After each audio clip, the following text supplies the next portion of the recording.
Boop. And there we are. How are you doing, everyone? I hope everything is well. I'm doing incredibly good. John, how you doing, buddy? Odd Shoes is here too. Old Man Alchemist, hey buddy, how you doing? Oh. So, as you can see, we're in Dune, but we're going to do something different. We're going to switch over to this because we're going to start out talking about something that's really important to me. And it has to do with the channel and Dune and me personally. So, yesterday and today were very big days. Today I got the notification from YouTube that the channel has hit 200,000 views. And, they send out milestones every so often. And that is just incredible to me. I do this for fun, and I do this to help people. And the fact that so many of you out there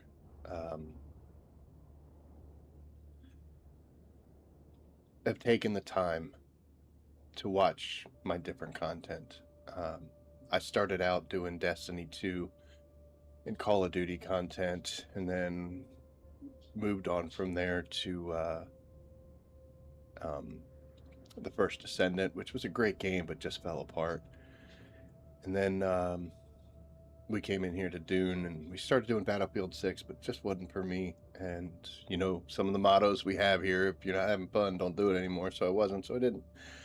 But Dune has been by far the most successful for me, and I just want to thank everybody who tunes in and who watches. And I can only hope that we'll get those notifications will keep coming in. It's humbling. So that's the first thing. And the second thing I want to talk about was not today but yesterday, because I also got another notification from YouTube that informed me that they were processing my first payment for this channel. Of course, when you start a YouTube channel, your first thought is, I'm going to make tons and tons of money and be like, Mr. Beast and all this craziness. It's not realistic.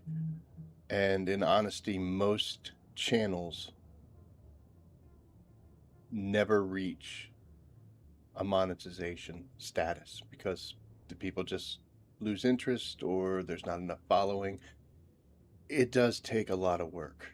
I'll share it with you. That first payment was $110, which in the grand scheme of things, I'm not going to go out and buy a new car with that or anything like that. But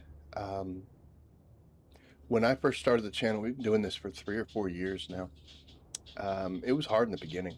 There was a lot of times when I would stream to myself. It was me sitting in a room playing a game, talking to myself. There's no one watching. And slowly and surely, we started getting some attention. People started coming in. We've seen some people come and go. But as far as YouTube goes, the milestones for that is up to 500 subscribers. There's nothing to it. You're just doing it and you're trying to build yourself. Once you hit 500, it opens up some monetization options. You can do like gifts. You can do the super chat thing. I don't know if you've ever seen anybody else or heard somebody doing that. It's where you just little gift of money and then you have a saying and you print out a message.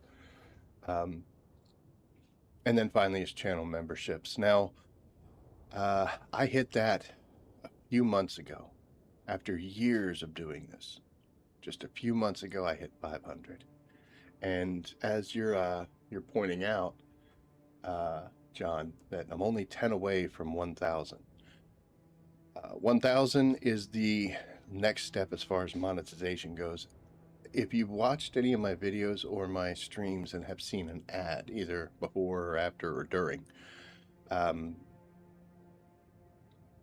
companies approach YouTube, say, here's an ad, we want you to stick this in between or in the middle of a video or whatever, and they pay YouTube for doing that based on how many views that ad gets. And up to the 1,000 subscribers, they keep all that money. Once you get 1,000, you get a little tiny percent of it. Not much. It's not much at all. But we are 10 subscribers away from hitting that milestone. And it's, I was talking to Sister Rabbit, and I sent her a message, and I was like, you know, I'm a real boy now. A little Pinocchio meme with him saying I'm a real boy. When I got that payment, when it actually went through, I did two things. The first thing I did, because I was at work when it happened, is I took a lunch break and I went down to this little deli that's not far from my work. I go there a couple times a week, and I got a sandwich. And as I was sitting there waiting for my sandwich to be made, I was like, this came from YouTube. That's, you know, the money in the account is going towards that. And it was just amazing to me. And it was very, very humbling.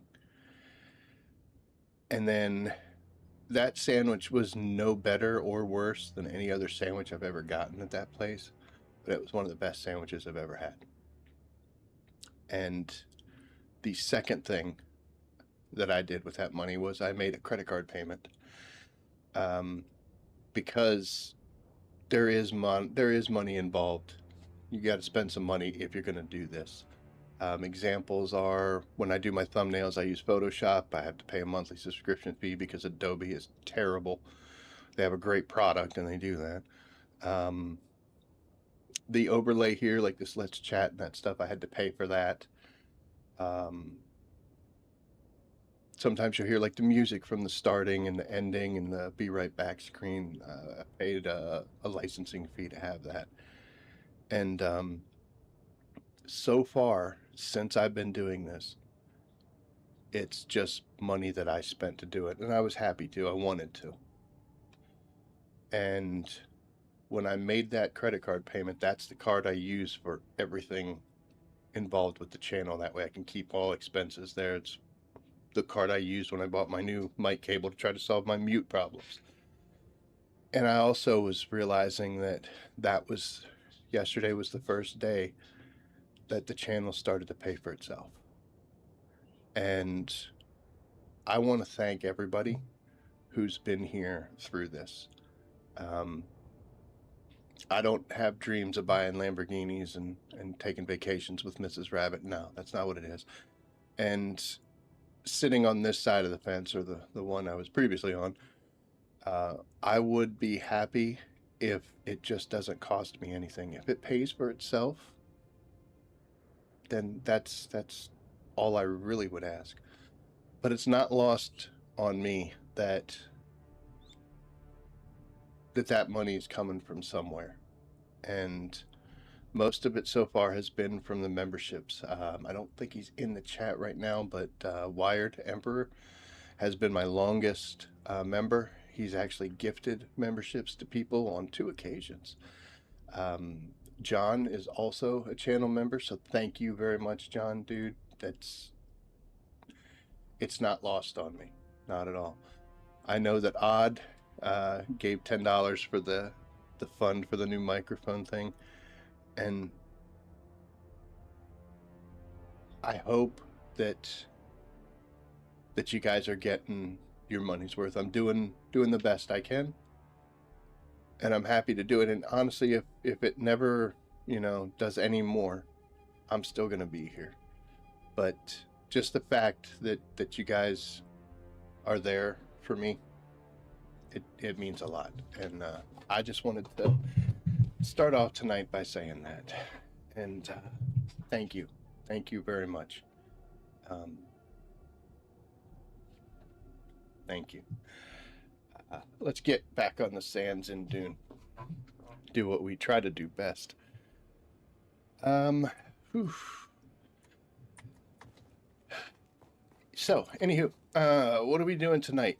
Well, we're gonna, as I said, since we're getting close to that 1K mark.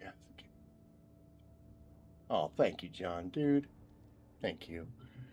We're gonna be streaming every day until the weekend. So we're streaming tonight, we're going to be streaming tomorrow, and we're going to be streaming Friday, and we're going to be streaming Saturday. Now, it sounds like I'm being super dedicated, but just so you know that Mrs. Rabbit's working 3 out of the 4 nights, so, it worked out well. And I was thinking to myself, I was like, oh, I got to explain this to her. How can I work this out? And then she's like, yeah, I got to work out. And I was like, oh, darn. So here we are. But we're going to be mixing that with not just some Dune gameplay, but also I wanted to do some kind of behind the scenes things and share with you how I do what I do, and some of the magic that occurs. One thing I want to point out is this background behind me. You see the room, it's all lit up with the people who start YouTube with a dream of making a ton of money get burnt out fast because it takes long. Yeah, it takes way long. Like I said, it's been 3 or 4 years that I've been doing this now, and it was just in the last 3 or 4 months that things really started to take off. But yeah, we're going to talk about some of the magic that happens here. So, like, when you look at a lot of content creators, they have that stuff in the background, like that, the glowing lights, the flashing lights, and I didn't have anything like that, and I didn't know what to do, and I was like, if I don't have something back there, it looks weird. So let me show you here. We can turn that off, and now it's like I'm just, basement dwelling, like, holy cow. But this actually, hold on. This actually makes it look better. I can set this thing to where it has like a flashing effect, like, oh wow, that's cool, like, ooh. But I don't do that because that's just annoying. So what is this thing?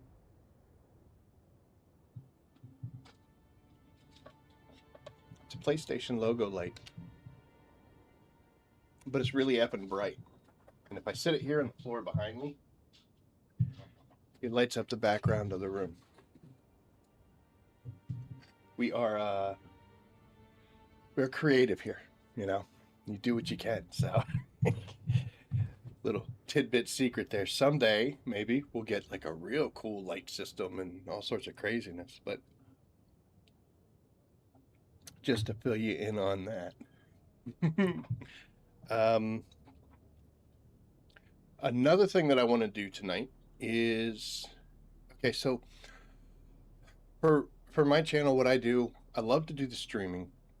I like making videos. Shorts kind of happen on their own. The short videos you see, little tiny things, 10, 15, 20, 60 seconds, whatever. Videos are, hi kitty, videos are a little more involved, and take a little bit more time and effort. And then streaming is just kind of, you just got to get on the horse is what you have to do with here. Now, each one of those things has different reasons for existing. And in my experience, as far as gaining subscribers, videos are the better course, because people will go to YouTube, they'll go to Google or YouTube or whatever, and they'll be like, I thought I heard something. Being stalked. People will go to YouTube, they'll go to Google, and they'll be like, how do I do this dungeon? How do I do this? How do I do that? And then if I'm lucky, my video shows up, they watch it, and if they like it and they like the way I do things, then maybe they'll subscribe. Usually more subscribers come from the video section. So that's just the numerical aspect of it. Streaming is a way to interact with the community that's already there. I do still get some people that catch the stream and then they end up joining the channel, but for the most part, it's you guys that have been here for quite a while, and this interaction is building a community, and that's equally as important as any statistical number that you get. And then shorts are put out there just to, they're like short form videos. They scroll. A lot of times for me personally, what'll happen is I'll put a video on while I'm at work and I'll get busy doing something and YouTube just rolls, and eventually it starts throwing shorts in there. So shorts are kind of a way of just throwing it out to thousands of people, and maybe one of those people be like, oh, this guy played, oh, I play Dune too. Oh, I wonder if he has it. So it's a very wide net, but the benefit to it is they're so short and it takes not much effort. I'm trying to be serious here. Look what you did. You chose guns and stuff. Cats turning violent, guys. But it's just kind of a way to spread your recognition out a little bit. It takes a while to learn the skills to do all these. I am by no means good at it. I mean, there's so much that I don't know. And I just, like I said, I do my best. But videos are the hardest things for me to make. I want it to be good, and I want it to be right. And I spend way too much time trying to do that. Whereas on the stream here, you know what? We're going. We're going. So if I do something wrong, it's too late to fix it. Can't go back and fix it. So, it's funny because that kind of relaxed atmosphere, or that state, whatever you want to call it, kind of helps me actually just do what I need to do when I'm doing videos. And audio. Wow. The last video I put out the other day, which was just a general tips, just some things that I've learned, and hey, maybe this will help you. I started the intro for that 7 times before I finally got one that was usable. The first time, Eli, my dog, barked. The second time, the cat jumped up and hit the microphone. The third time, I just decided not to speak English anymore, develop my own language.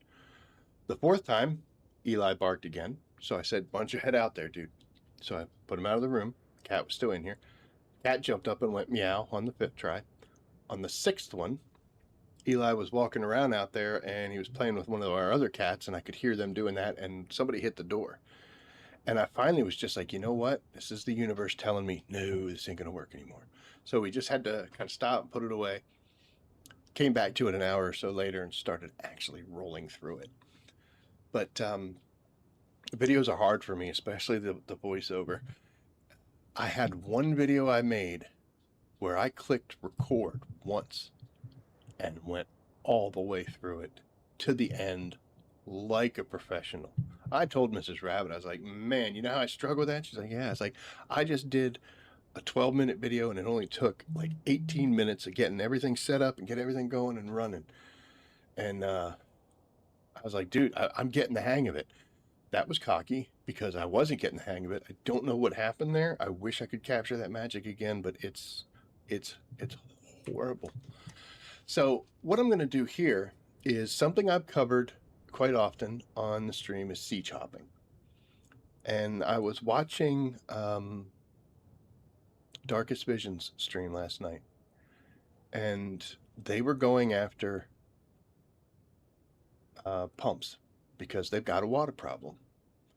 That's the natural occurrence here in this game, is you have a problem and you don't go out and solve that problem. You just go out and get the stuff that shows you what the next steps to your problem is. You want to build plastanium. You don't have any titanium or ceridium, so you go out, you go get it, you bring it back, you're like, wow, this stuff takes 1,250 water. I don't have enough water. So then you have to go build water storage. Then you go out and you're like, okay, now I've got water, now I've got this. Wow, this stuff's heavy, I don't have enough boxes. So then you have to make, and it's just this never-ending little circle until you finally do. It's not never-ending. Once you spiral and get to a certain point, you're just like, oh, okay, now we solved it. But yeah, it's just putting out fire after fire after fire. And we got fancy stuff going on out there. They were talking about getting the pumps, and I mentioned in their stream, I was like, oh, you could just sea chop. And he said, no, I don't even know what that is. And I thought about it, and I'm like, well, I've mentioned it quite a few times on stream. That's one of the problems with streams, is this is going to be a 2-hour stream, and for 2 or 3 minutes, I'll mention sea chopping or show you how to do it. But somebody else who comes along, number one, unless I'm really good at my title descriptions, they're not going to know it's sea chopping. Plus, they're going to be like, dude, why are, we're sitting here for 20 minutes listening to you babble, bro. Come on, get to it. So I thought to myself, you know what? I do need to make a video on that because it is incredibly helpful. So that's what we're going to do right now. Most of my content, as far as videos go, is just the game footage. So that's all you see. And then I'll do the game footage, and then I'll put it in the editor and move things around. And we're going to, then I'll do the voiceover work and narrate it as I'm going through it. What we're going to do here today is I'm actually going to start the recording to capture the stream. And made me realize I needed way more water and power. Constantly turn things on and off. Put water. My lack of it is what I took from that video. Yeah, water, dude. It's funny because when you're in the beginning of the game, you need so much water. You're always almost dead. You're like, oh, this is flashing. I'm gonna die. And then you start getting a little bit. And then just when you think everything's okay, and you're like, look at that, I got a bunch of water. Then you start realizing how some of these later materials require 1,000 water per item. It's like, down it goes. Once you hit tier 6 and you actually establish yourself and you have like 2 or 3 million milliliters of water, that's when it finally gets good. But so back to what I was saying, I have the ability to record the stream. It actually looks worse for you guys because I don't have an internet service provider in my area. I'm too rural to give me a decent upload speed. What I have is good enough. It's why you see my wings kind of stutter a little bit. On my screen and on any recording I make, they're perfectly fine. But every time I try to make blast, everything goes, yep, exactly. 1250 a shot, man. But I can record through OBS, which is the program I use to stream, what the stream is seeing before it gets shipped out, and it shouldn't affect the playback, though, like what you guys are going to see, because it's going to come through still strong enough with a signal that YouTube will do what it's supposed to do. So what I'm going to do, and I'm going to lay this out for you, is we're going to hit the record button, and I am going to attempt to go to a testing station, find a crashed ship, get off the map, sea chop, come back on the map, look for a crashed ship, and go back to that exact testing station one more time. Theoretically, that should be 10 to 12 minutes. That's what I'm guessing. And we've got to do it perfect. Because otherwise, it's going to be all ruined. My voice is a little scratchy for this. Hold on. I don't know what that is, but yeah, that'll probably come in later. In the event that when I'm doing a video, I flub something, stop speaking English, crazy noise happens, I can just stop and we redo it. In this case, I'm going to have to think on my feet and kind of work it in. But we're going to try to do this. Now, the first thing we're going to do is we got to wait because I want the sun to come out. The reason is because this game looks really cool when you're playing it at night, like with the lights and everything like that. But as far as video goes, daytime is so much better. While we're waiting for the sun to come up, I will explain to you what we're going after. So the reason we're doing this testing station is for this. Yeah, this is called the Iron Watch. The Iron Watch Special. And it comes out of two places, testing station 163 and 142. And 163 is over here. And then 142 is this one? No, is this one? Yep, over here. This guy here is a little more involved. So this is the one that we're going to. Plus, since I said we're going to go here, we're going to go do this testing station that just disappeared now, and then we're going to fly straight south out of Shoal, just to do an example of what it is. So that's what our plan is once the sun comes up.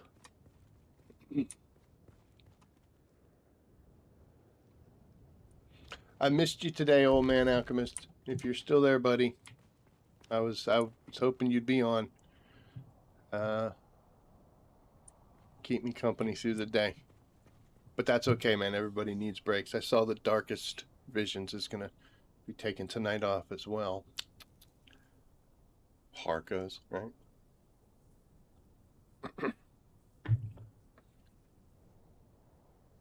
The waiting. Quick side note. If you're one of those people, and I know I am, that likes to see that 100% area completion, if I'm trying to do something on a certain day and I don't want to get too involved, I'll go try to find camps and try to find all the stuff. If you're one of those people and you decide, because you're crazy, that you want to do that at night. The reason I say that is some of these things are tucked into little spots. These camps, it's what you're most likely going to be missing. Because, I mean, it's real easy to find the settlements and it's easy to find the other stuff. But the camps are so much easier, these are settlements, to find at night. Because every single one of them, they always have a fire burning. So when you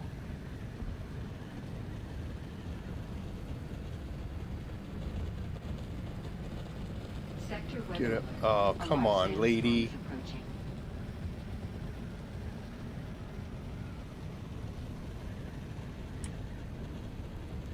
Oh, I'll tell you what, we'll do some celebratory stuff. You want to know what happens when you try to fly through a storm? We'll find out. Okay, we're going to get over here to where some of them actually are. We're going to hit that. No, we're not. Sector weather alert. A large sandstorm is approaching. Oh, look, my ship is irritated. There you go. That is so much easier to see during the nighttime, and you'll be able to identify those spots. So if you get crazy and you're like, oh man, that's something I got to do, get these all to 100%, do it at night, because you see now that it's becoming daytime, it's so much harder to see. We're in pretty good shape.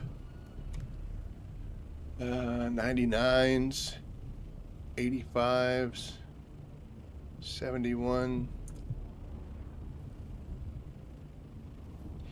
I do also have some exploration skills that let me take less storm damage, so keep that in mind too. But sector weather alert. A large sandstorm is approaching. Let's see what happens as we thruster our way through sandstorm.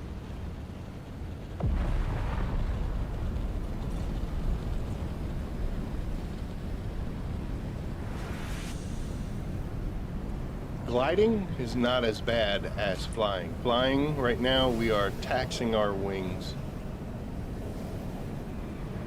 And we can't see anything, but we were high enough up. It should be alright. We've already gone past the center of the storm. It's already back there.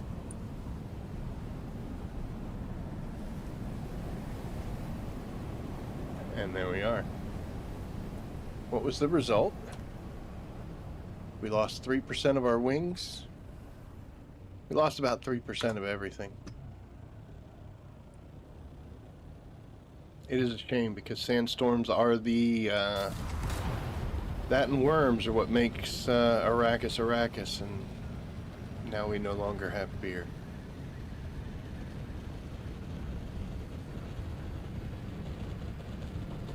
Alexander wept.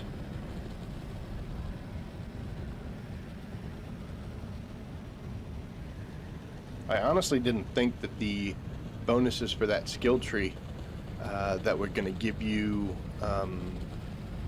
like less storm damage. I was like, yeah, I'm not flying through storms. What are you doing? It's a useless bonus.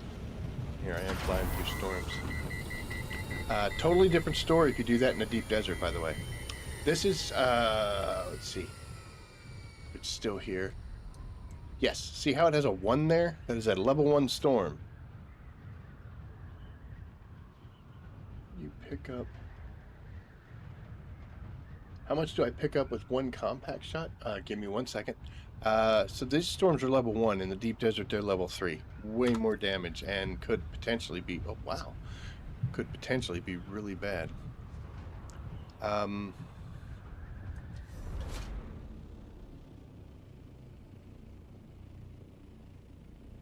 don't know. I don't know how much I pick up in a single shot. Let's go find out. Hopefully there's a spice bloom somewhere. There was one. I remember seeing it. Winner, winner.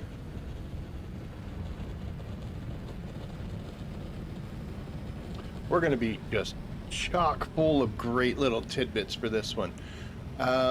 This little spice bloom here, first off, I want to make sure that it's not on drum sand. It might actually be. You can point towards it, like right now we know our nose is looking at it, and then you look on the map. So that's going to be actually somewhere around here. So we will not be in drum sand, which is great. That'll save us some hassle.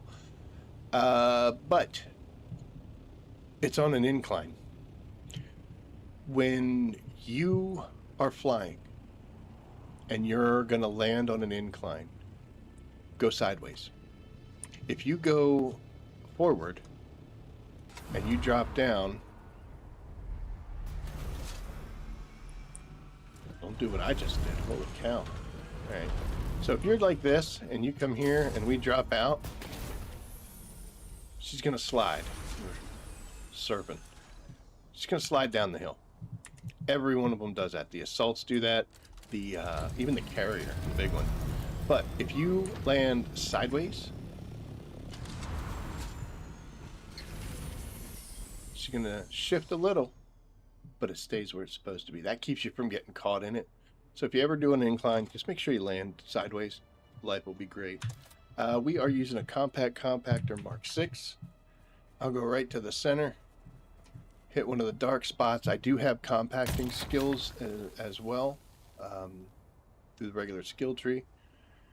And some of my advancements give me a much bigger, as you can see, area there. And I'm picking up 153 per. So there you go. I can usually clear a majority of the field in 4 or 5 shots. Calm yourself. 4 or 5 shots. This one is 153 as well, and well, it says 249 now, but yeah. I'll usually get about 750 from a small. I'm not wearing soft step boots, which I usually do. Normally I would... Oh, he's angry at us. Normally I would be wearing a still suit for this, but we kind of just got surprised. But there you go, and that ended up being about 522. I don't like leaving spice when we a little soon, Jack, a little soon.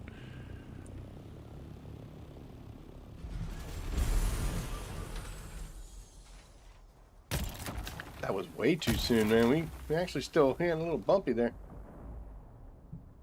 Shoo.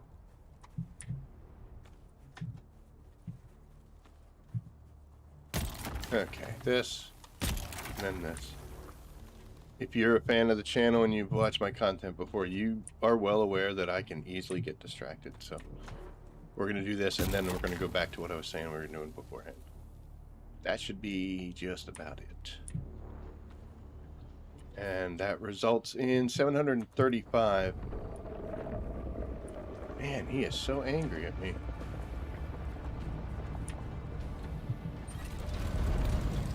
Got a little bit left here and there, but I'm not gonna get silly over that. But there you go. That is because, like I said, I'm using... Hopefully we don't crash into the crossroads. These are for vehicles, so over here I've got level 3 compaction, so I get an extra 20%.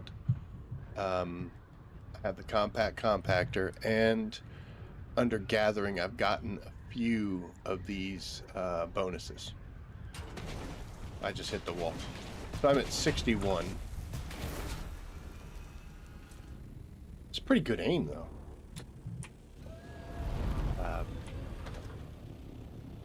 But yep, that's the result. Okay, so what we're going to do is we are going to go down here. So tomorrow, we will actually take the footage that we're about to get now, and I'm going to show you how I do some editing. Even though we're going to try to do everything one shot at a time, there is going to have to be some stuff. But you're going to get to hear me do my normal opening spiel. But yeah, they compacts are the way to go. You can get them from Landsrad. You can get them through. So you can get them in caves, in the deep desert caves. All right. So I'm going to ignore you guys for a little bit. I'm very sorry, but you know what we're doing. So, and yep. So here we go. We are recording now. I actually can record with through my NVIDIA setup, and I can attach the microphone, but it cancels out you guys, so you wouldn't be able to hear me if I'm doing that. So that way. Yep, DD Caves. Okay, here we go.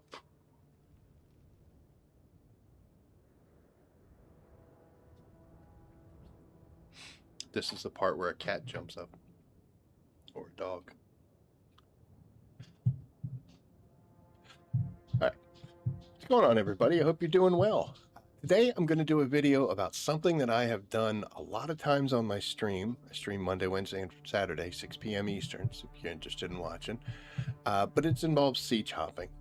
And at first, when I started doing siege hopping, I wasn't sure exactly what was the point. Like, why am I doing this? Like, what's the need to do that? And I've kind of gotten to a point where it's become very helpful. And I've actually been in other people's streams and in some of the comments I've seen on Reddit posts, forums, things like that. It's not something that a lot of people know about, so we're going to do a video about it today. Here we go.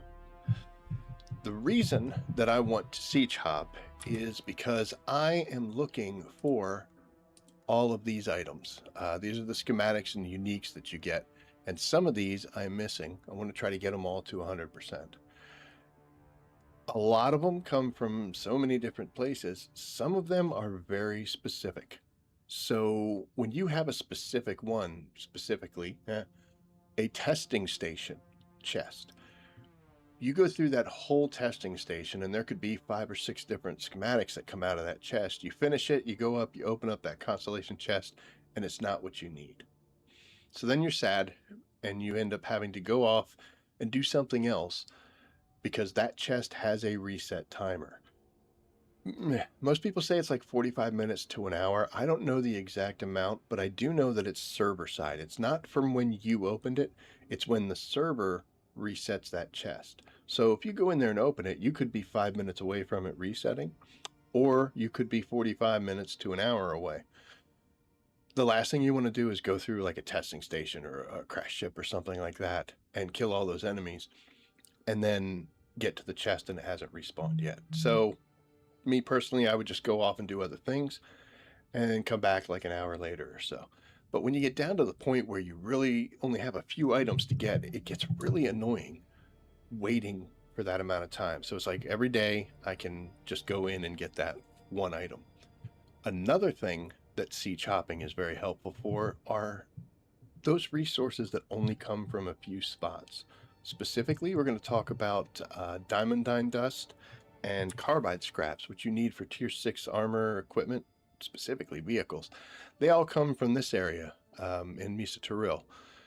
This is a Masquerite temple. It's the one with the big electric worm. And all around this, they have different chests. Once you open them, you've got to wait for those things to respawn. Another one is over here. Oh, we went too far out. Sorry. Over here at Sentinel City. Sorry. There it is. This is where you go for industrial pumps. If you're trying to get more water or some vehicles do require them, and some equipment does too, like extractors and things. You're going to need industrial pumps. You go into Sentinel City, you could probably get 30, 40, maybe 50 if you're lucky. But then you've got to wait for those chests to respawn before you can do it again. The enemies will respawn very quickly, but those chests will not be openable for a time. But what you can do, especially if you're in dire need of something, is you can see chop, and that's what we're going to do right now. I'm going to head over to testing station 163. We're going to run through that, go to the end chest, open it, fly out. Again, that testing station is right here. On our way out, we'll stop off in Mesa Turil, and we'll hit one chest with the diamondine / carbide scraps option. And then the final thing I'm going to do is fly straight down through Shoal, because I'm looking for schematics that come out of here in crash ships. So they're the worst as well, because how often do you see them? And what are the chances that you're going to be able to get to that ship once it comes down and get it open before a worm comes to eat it, if you even see it anyway. That's been discouraging, because I have quite a few blueprints that I need to get from crash ships, and sometimes I'll go a long time before we ever see one. So we're going to come over here. This is not where we need to be, sorry. We need to be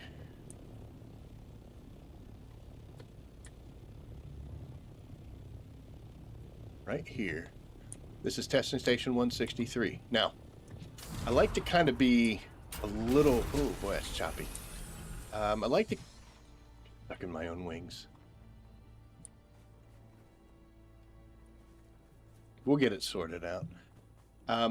When I first started doing these testing stations, I like to fight my way in, kind of stay lore accurate. It's, these guys are defending it. I'm going to go in there. We're going to fight, get all the way through it. And I still kind of feel that way, but I'm chasing schematics. For the love of God, I've done this testing station at least 30 times. There's multiple items that come out of this chest, and this Iron Watch is the one thing I don't have. Actually, there's two things, because you can get Storm Rider vehicle piece out of here as well. Unlikely, but you can get it. There's other places to get that one. So my dedication to the lore is gone. I just want to get through this as quickly and as expediently as I possibly can. So that's what we're going to do. But we head down the stairs, down the little tunnel, and off we go. We're going to get stuck on the table, but that's fine. Oh, there's a respawn beacon. We might have a friend in here. So, time it. We'll see how long it takes us to get through here. There's people up there. I don't care. Might be somebody in this room. There she is. She's really angry at me. Come in here and get this.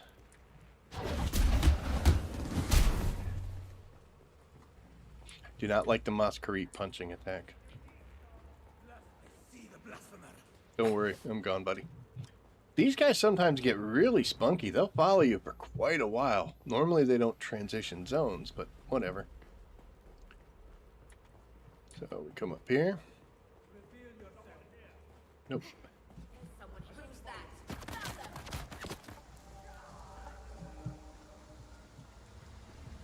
And again, like I said, I used to love fighting my way through all this, but we have done this far too many times to care about such lady.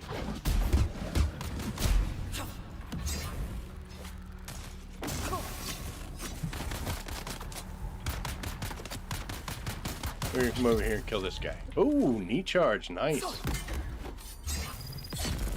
See what happens when there aren't plants in my face? Okay, that opens this door. We grab this band and we're gone.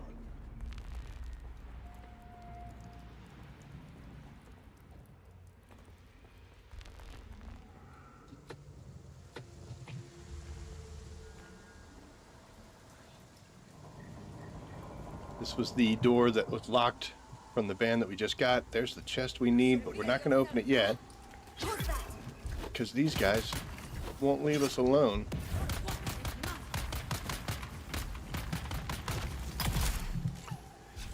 So now, this chest, when I open this up, let's see, that is not an Iron Watch special. That is a Spark Sword. So we've got to wait until, I don't know, 45 minutes, whatever it is. I'm going to go ahead and empty this chest, even though I don't need some of this stuff. Just to show you that it's empty. We'll grab this band and we're heading out.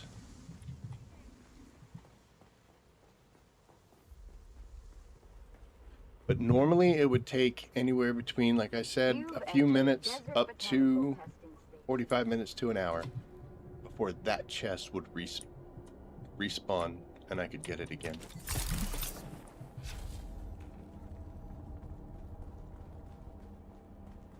But we're going to cut that time down substantially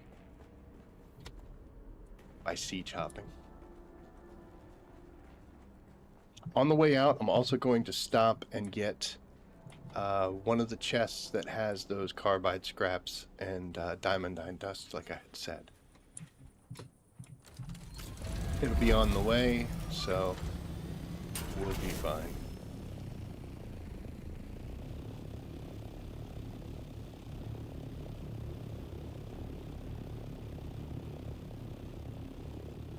Pretty close to the abandoned airfield, so we can grab it from there.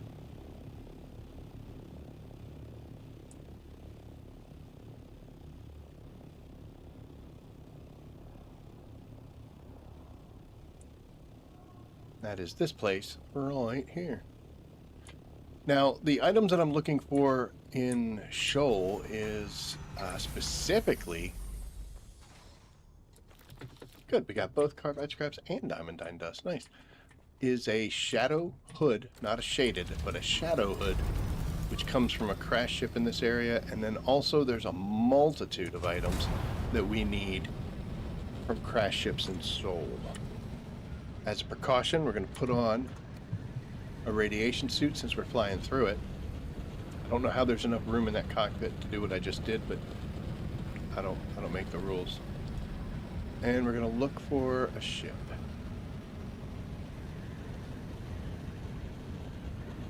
Nothing yet. And basically I'm heading straight south until I can get to the overland map. That is how you siege hop. Well, there's spice, but there are no crash ships. And this is actually kind of common. I don't find very many crash ships down in this area, which is one of the reasons why I don't have these schematics. Let's drink some water while we're playing around.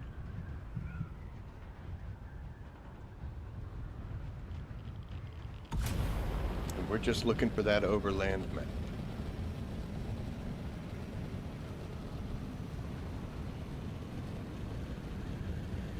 So once you get to the edge of the map, you're going to want to confirm. Go ahead and confirm it. And we're coming out to the overland map. But instead of going to like Arakeen, Harco Village, Deep Desert, any other place or any of those dungeons that are out there, all we're going to do is hit the escape key. And this brings up our options. This is how we would quit the game if we were done for the night. We're going to do this exit to menu. It's going to ask us. We're going to say, yep, we sure do want to. So here, normally when you would log in, you would hit continue. I'm actually going to hit this server button.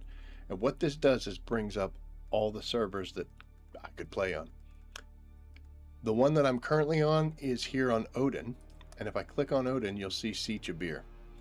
And it's got these three symbols. First is a house, then a ship, and then a person. So the house means this is the siege I live on. This is where my base is built. The ship here means I've visited that siege.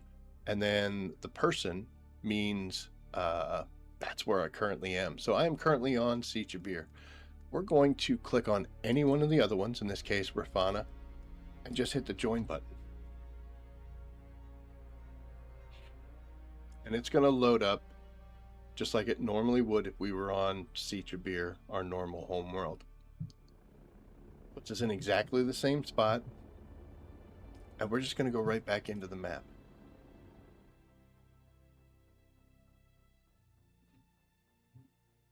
Coffee break.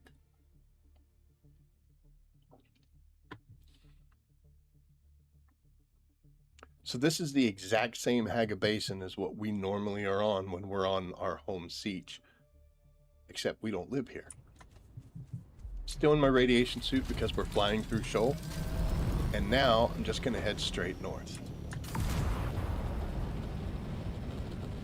And if we're lucky, there will be a crash ship in this version of Shoal.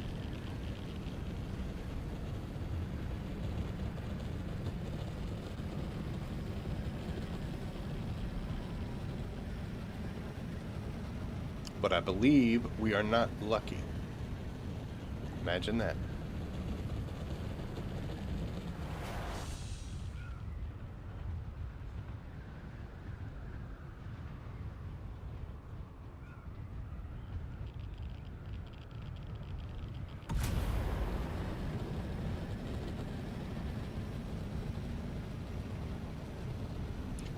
So, unfortunately, no crash ships, but we're going to head back to that ruined airfield, which is the chest that we just got those carbide scraps and the diamondine dust from. Now we're going to see if that chest is there and openable.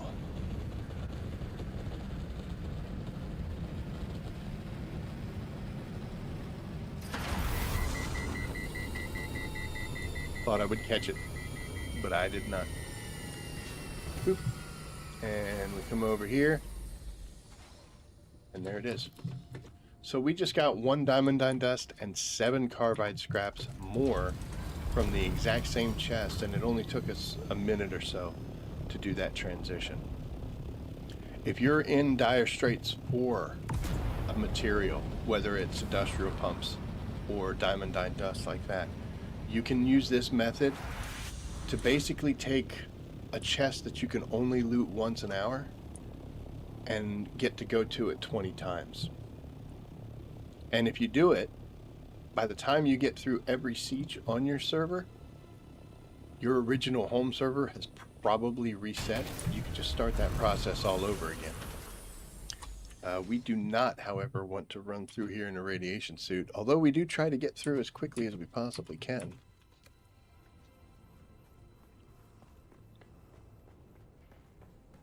And now we're just going to try to make the same run we did last time.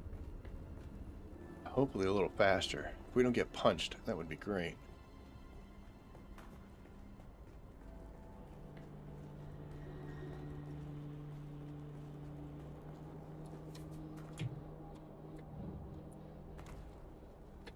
A little bit of an ankle breaker there, but we'll be all right.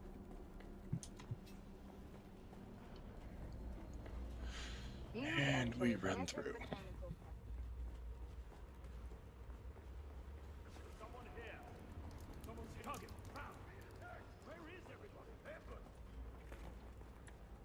On your knees, dog, defend the world. There are quite a few more bad guys in here. Tried to poison me. So coming out of that door, I don't know if you saw it, but we had a melee person who just tried to stabs us. They are most likely going to follow us all the way up. Yep, they're right back there. It's okay, they can come along. Ooh, he tried. I see someone. Reveal yourself. No.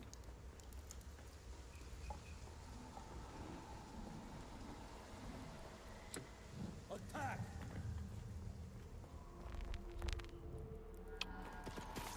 We've got this room. Where are you at?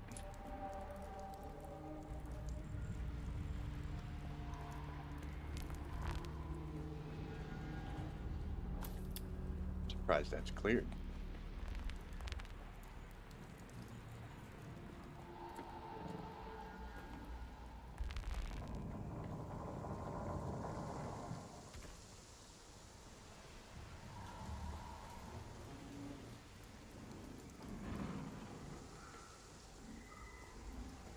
Identify yourself. So somebody has been through here. We are tailing someone who conveniently took out... Oh, wait, you're not dead. Who conveniently took out a whole lot of people. And even though this chest looks like it's not it's already been open. It is, but not by us. So we can now pull through. I didn't need improved Reaper gloves. Again, I was looking for the Iron Watch special, but we can continue to do this over and over and over.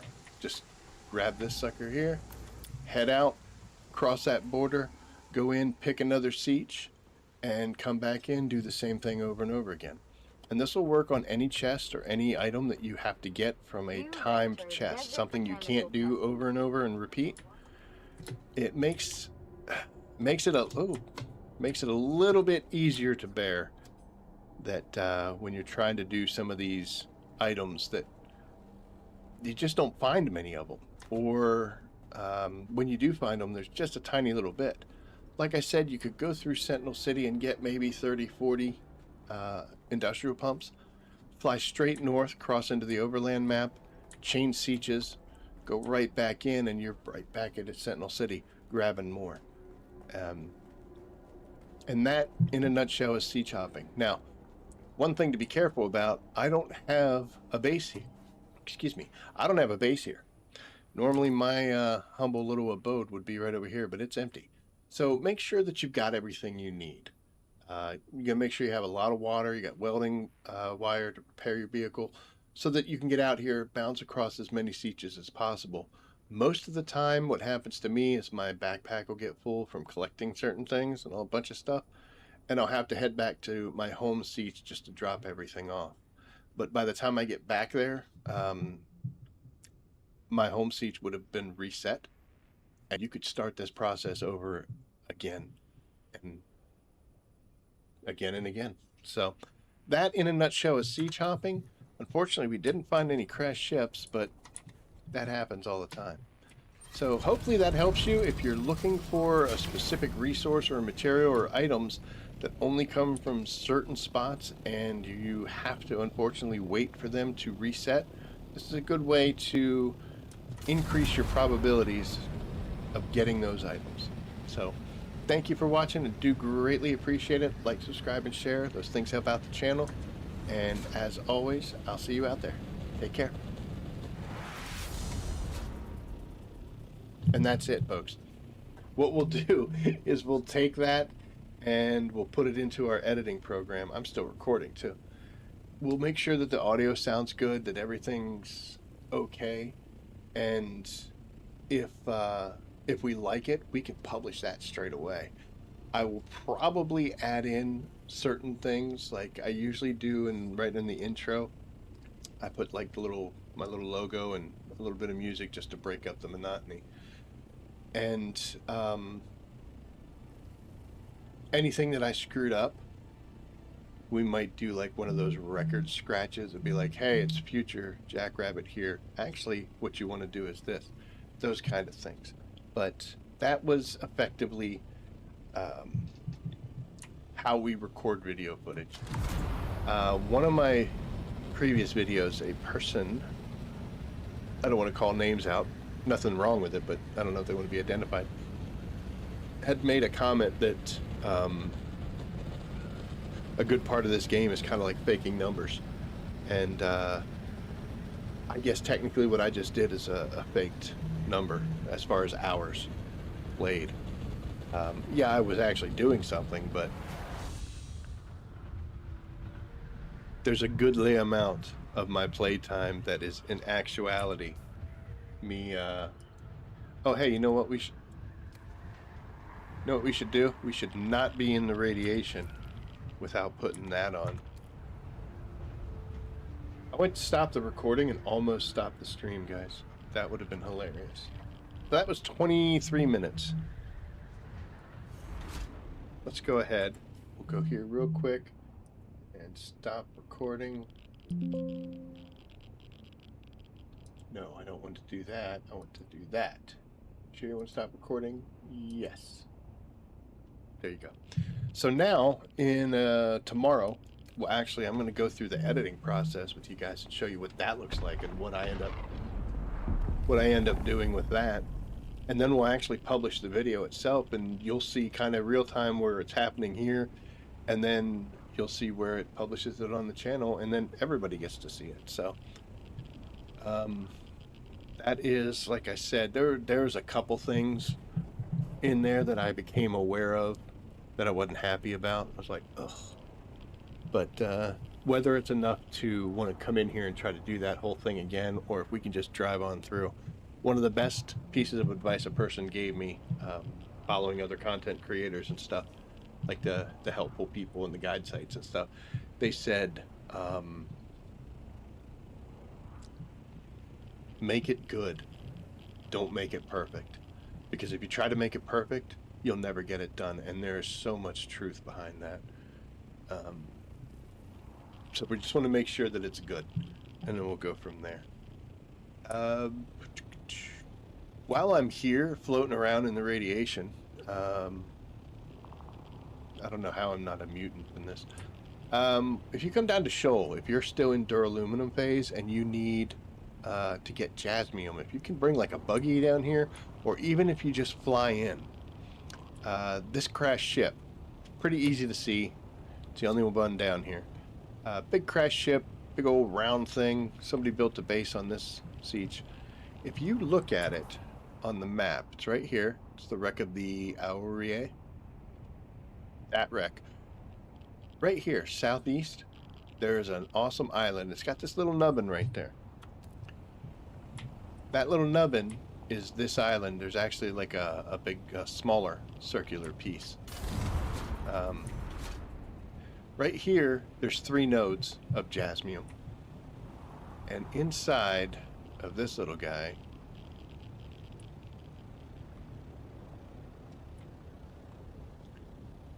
there's actually 6. 1, 2, 3, 4, 5, and 6. 6 nodes here, 3 right off to the side of it. You can almost fill up a buggy. We definitely fill up an assault by being here. You don't have to play around, man. You can just come in, grab those 2. They're very close together.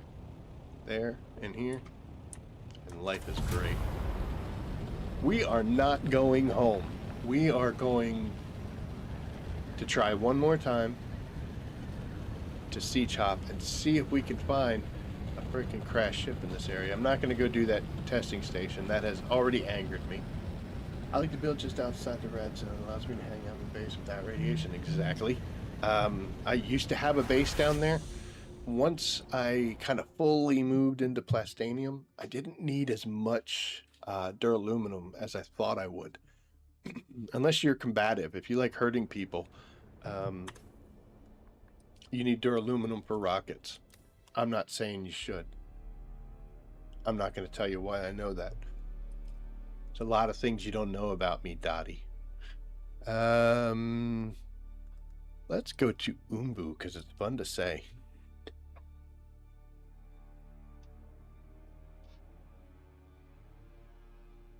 Is this valuable? Is this like a valid technique? Just playing? Not really. I mean, usually there's enough stuff to do, but once you start getting towards that point and where it's end game and you need specific things, or if you, let's say, get to the point where you're like, dude, I need to build 10 large cisterns, and for that I need 150 or however many pumps. I've built large cisterns in a long time. However many pumps you need, and you just want to get them and be done with it. This is a solid method. All right, Umbu, don't let me down. Honestly, you don't have to give me the pattern I'm looking for, the schematic I'm looking for, but at least give me a crash ship. I bet that worm comes up a second time, right? He just ate a ship.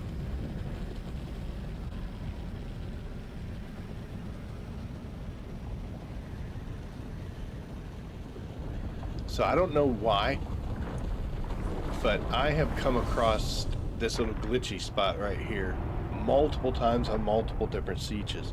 That ship crashes and he can't eat it. And he's gonna try. He usually tries 3 times. I don't know which one we caught.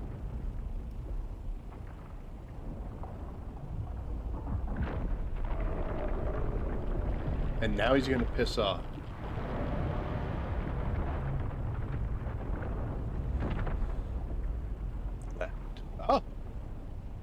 Oh, thank you. Holy crap. All right, look at it. I asked for one to get... Okay, that's just insanity. But eventually he stops. And he usually leaves the ship there. Patterns always come from this little tiny door.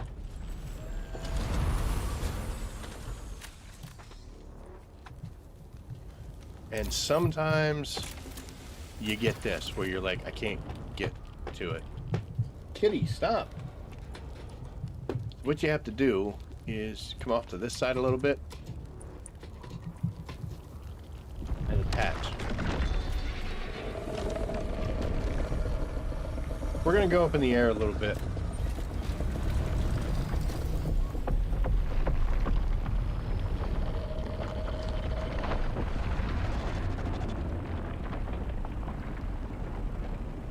Did I have a shield on or something? Boy, that was quick. I know I was jumping around, but still. Shy watching. Shy hates it when I do this stuff. I gotta be honest, guys, I am due. There we go, perfect. I am due for getting eaten. I've been cocky for a long time. So unfortunately, no patterns. We got a bunch of machinery. I'll take that. Radiated slag, not bad. I like to collect these. They're handy, but I don't need any, so we're good.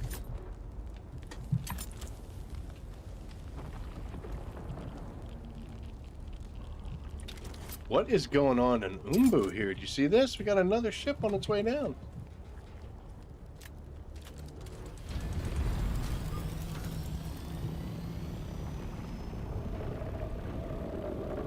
Alright, I think he's going to try to eat that one again. Or he's mad at me. I'm not sure.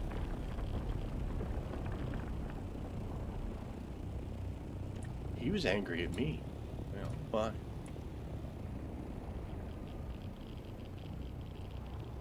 By the way, if I die here, it sucks because I have no respawn point here. So we have to respawn back at home base, which is on a different siege. Then I have to replace everything I've lost. Ooh, getting lucky here. Come on. 25 industrial pumps. I'll take them. Some spice. Nice red. Yeah, Mark 5. The rest of the stuff I do have quite a bit of, so honestly, I tend to leave it. Where'd this other one come down at?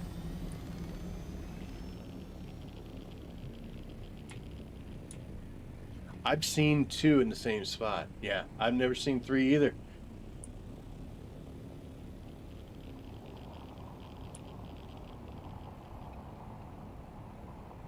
Eventually, with a crash ship, it's going to get eaten. It's going to happen.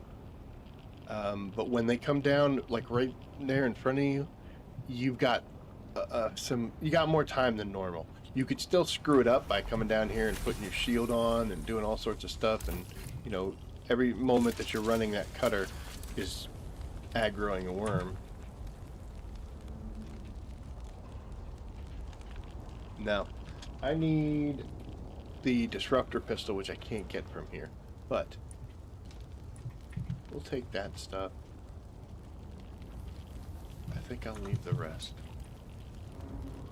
What do you think? We think we can get a 4th one here? Just gonna hang out for a second?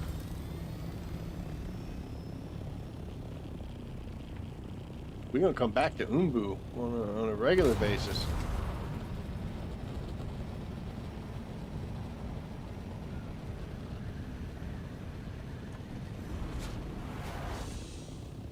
None here. The issue is the item I need has to come from Shoal. So if I cross into Misa Taril, it's not going to be there. It's actually got to be in this section, which technically isn't in the radiation, but besides the 3 ships that we just found, which, like you said, I've never seen.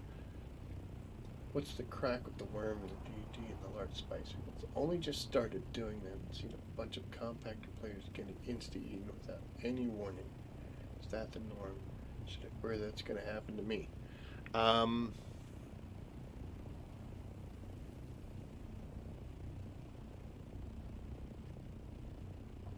I was eaten on a large field one time as I was compacting because it spawned and did that upward boost thing and just killed me and the guy next to me. I don't know the rhyme or reason of it. They're supposed to spawn...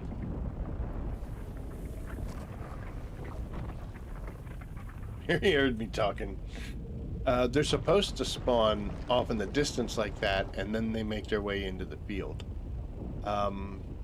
It is possible that what you're seeing is people throwing thumpers down, or they're putting their shield on to draw the worm, but I think even if you do a shield, it'll still come up and insta-kill them. But yeah, it's not supposed to happen that way, but like a good issue there, you see that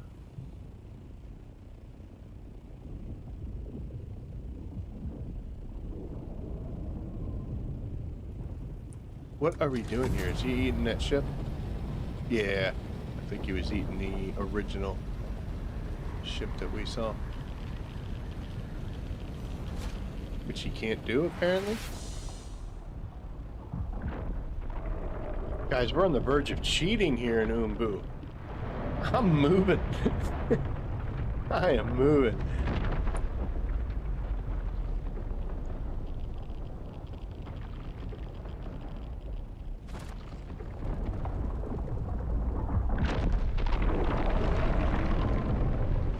That might be why there's 3.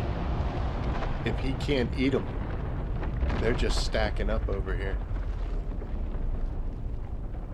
He's gone now.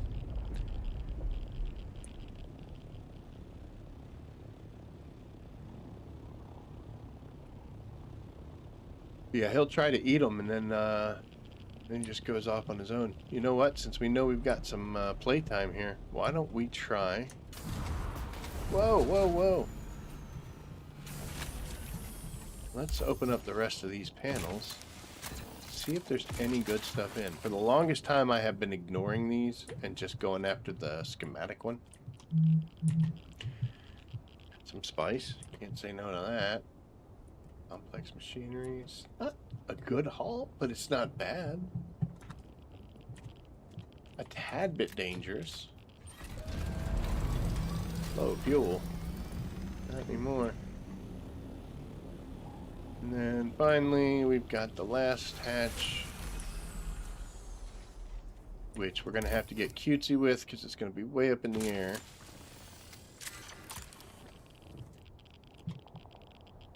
A little bit of spice.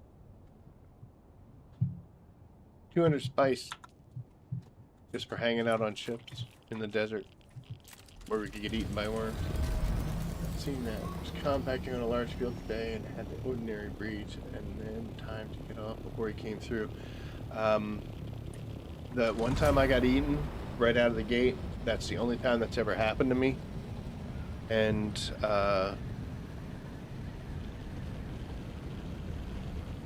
what it was occurring, it was spawning to go kill somebody else, and I just happened to be in the wrong spot where it popped up. But no, it shouldn't be unless someone's messing with you. Even if you, here, we're celebrating, right? We got milestones. Let's do stupid things.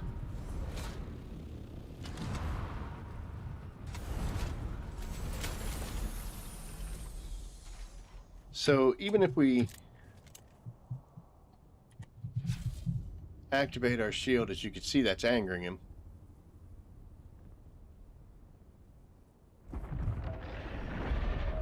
He's going to spawn over there.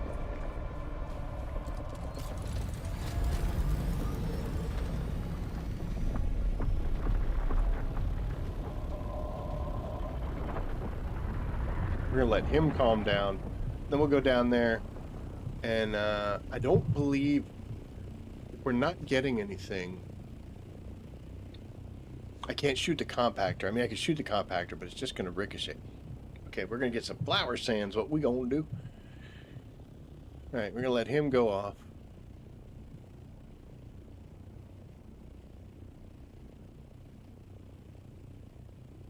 Why is he sparking?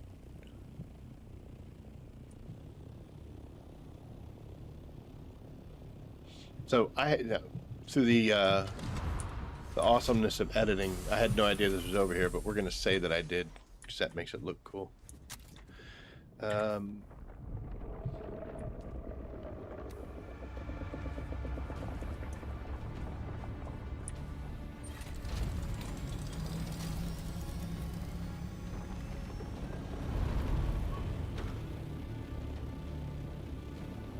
Why did I upset him?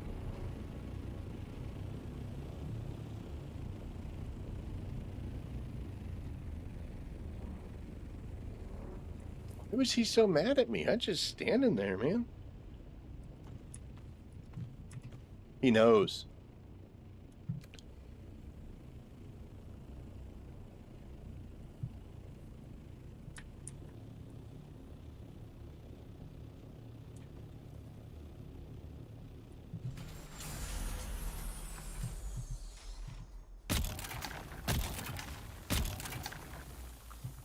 Let's go ahead and do this with soft step boots on and... Oh, this guy's mad. As many possible debuffs and stuff that we can do.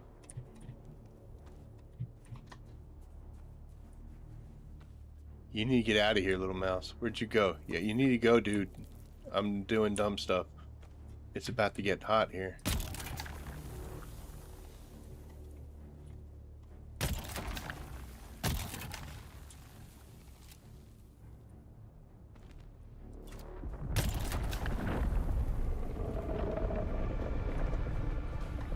Okay. So the trick there is, or the thing is, right now he is mad at me. If you were also on this field, he's going to come after me. I'm just going to go straight up from where I was, and you see he's going to come straight towards where he last detected me. We're going to get out of the way because I don't like being in line with them. So if you were on the other side of that field compacting, you would actually be semi-safe. If you stayed on the ground, you probably would get eaten because, you know, he'll come eventually. But, yeah.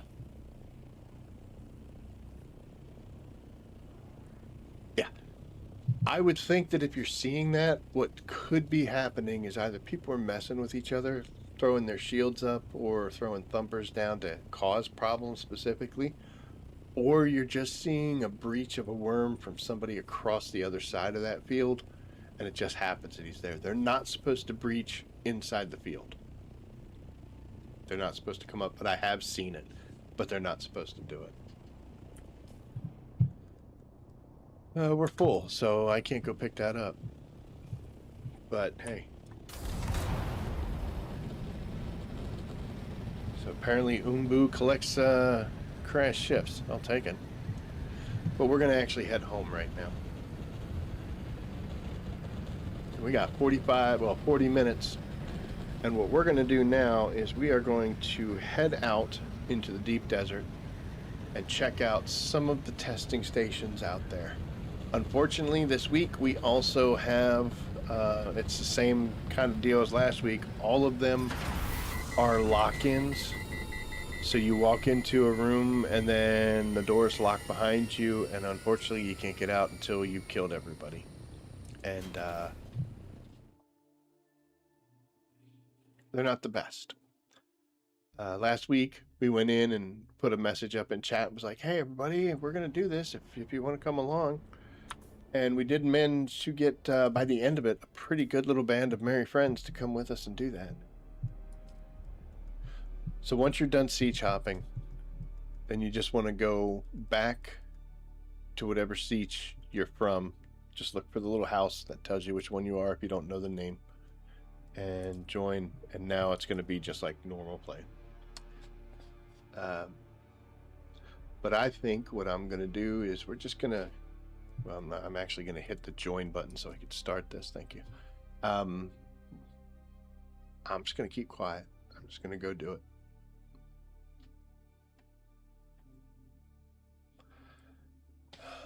I've been seeing those uneatable ships and show up for weeks on my server. The last few days. Yeah, it's it's been occurring for a good while. Usually, we don't care. Usually, they'll try to eat it 3 times and roll on. I haven't seen it to where there's that many ships laying around. I'll tell you what, if that, oh, gosh, that would be, for me personally, that would be the greatest game glitch going on right now. If these ships are constantly showing up, like, could you imagine coming out here and there's 7 ships all crashed because they can't ever get eaten? Oh. Be like a kid at Christmas.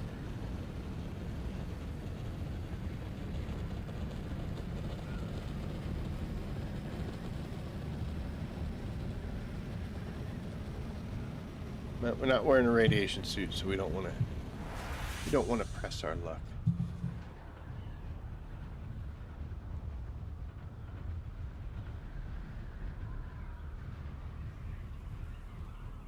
But I will tell you what we are going to do. I'm going to actually hit the be right back screen because I'm old and I need to go to the bathroom.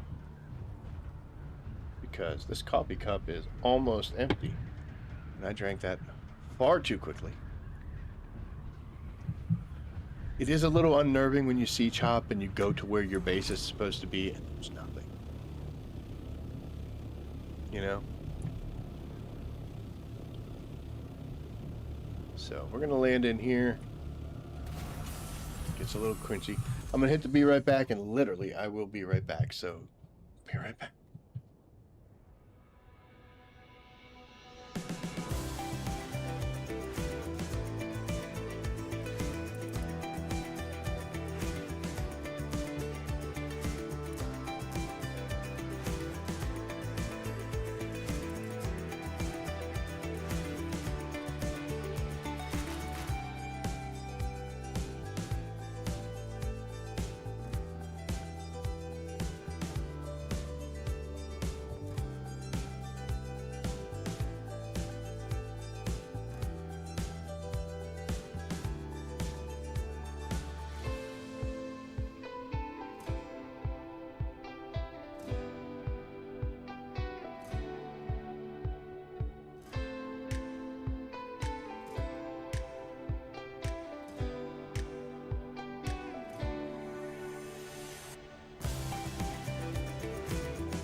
Okay, we are back.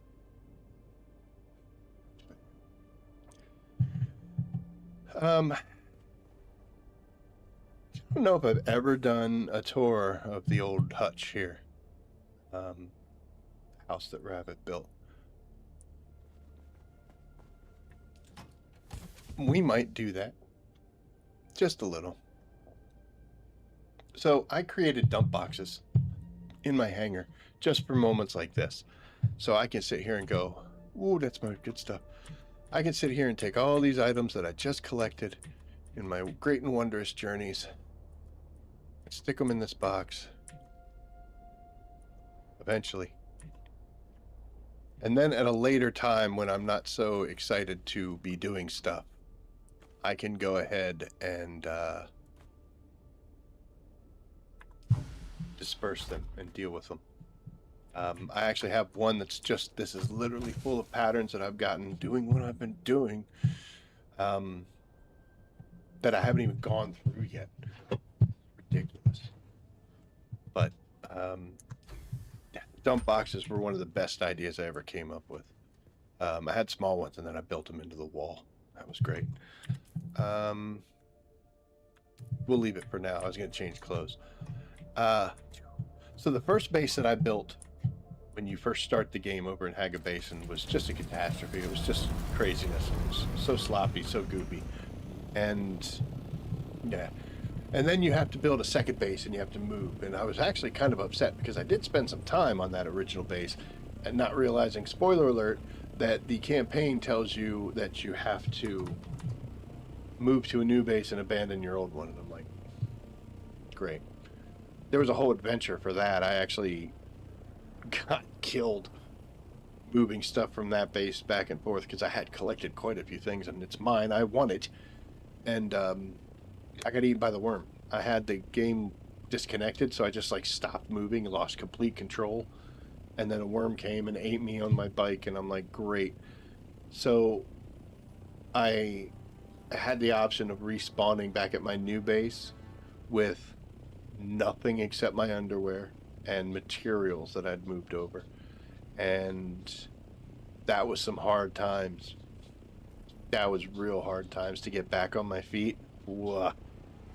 Those Vermilius Gap dingleberries put it to me. Oh, I had to hide. Like, I couldn't come outside if the Chome searchlight dudes were outside. Like, I just couldn't survive it. And I had to get like a scrap knife, you know, put that together. I didn't have anything. It was bad times. So when I built my base over there and started going it, you know, it grew with me. It started out as just a very simple box. And then I started adding things onto it and tried to get a little creative. And I would still describe my base back then as a monstrosity. It was just bigger boxes attached to other boxes. But I did learn one really good thing that affected the way I built my base over here now. And it was the fact that I spent a lot of time in the game running back and forth from one end of my base to the other.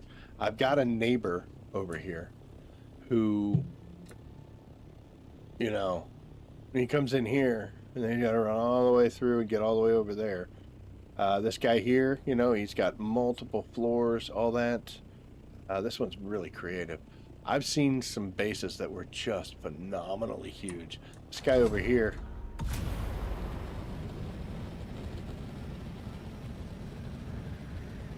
he's incorporated a bunch of pillars and like he's got this walkway coming up. He's got the section here and then there and then up here, and it's really nicely done. It's very creative. But what a pain in the ass this has to be to go do stuff, you know? And he's coming over here as well. Like I said, creative as all get out, and it's awesome to look at. I just wouldn't want to live there, you know? So what I did was I went for a more compact size and just put things in the way that I go up and down in much shorter distances than I do lengthwise. And I'll show you what I mean. So it originally started out with just this center bottom floor down here, where you can see the big garage door under there, and we'll go inside and take a look at it. And then I kind of went straight up. During the building process, I suddenly realized that my base looked like a Funko Pop, like this ginormous head up there, this tiny little body, which is what spawned these little outcroppings here, here, here, and there. And then I made this a little bit smaller because I had it huge so that the carrier fit into it. These things here are little landing pads for friends. I don't have many, but sometimes they come and visit. And in this, I got caught in my own wings. Okay, there we go. This box here is open to the public. So if somebody was like, oh, I need something, I'll be like, oh, I got some of that. What do you want to trade for it? They'll be like, okay. You can trade basic characters, but you can also stick it in the box if you don't want to wait around. Be like, yeah, hey, I put whatever you needed in that box. Just go get it. But yeah, there's a spot for me and a spot for them, or multiple people, whatever. We got a worm and some donkeys, because of course we have to. But that's this little section, and then everything else is kind of on the inside. Tell you what we'll do. Come in here. This bottom floor is really only for two things. It's for my buggy, because it needs the ramp, and then it's for this big vehicle fabricator. Good Lord, the footprint on this thing is insane. So that's why it sits down here. I did put this one in here as well. This is the original. Well, it's not the, well, it's the original to the base, but here's my vehicle fabricator there. And with the wings on the sides of the building, I put rows of tanks and my spice generators, because I don't really ever have to go in here. I can get water from anywhere in the base, and I can refill these through the sub beeves, so don't even care. I didn't even put a carpet in here. And since I wanted symmetry, I put 2 of them there. And I used to just have water tanks, but this is where I put my blood purification and my death stills in case I decide to queue up a whole bunch of stuff.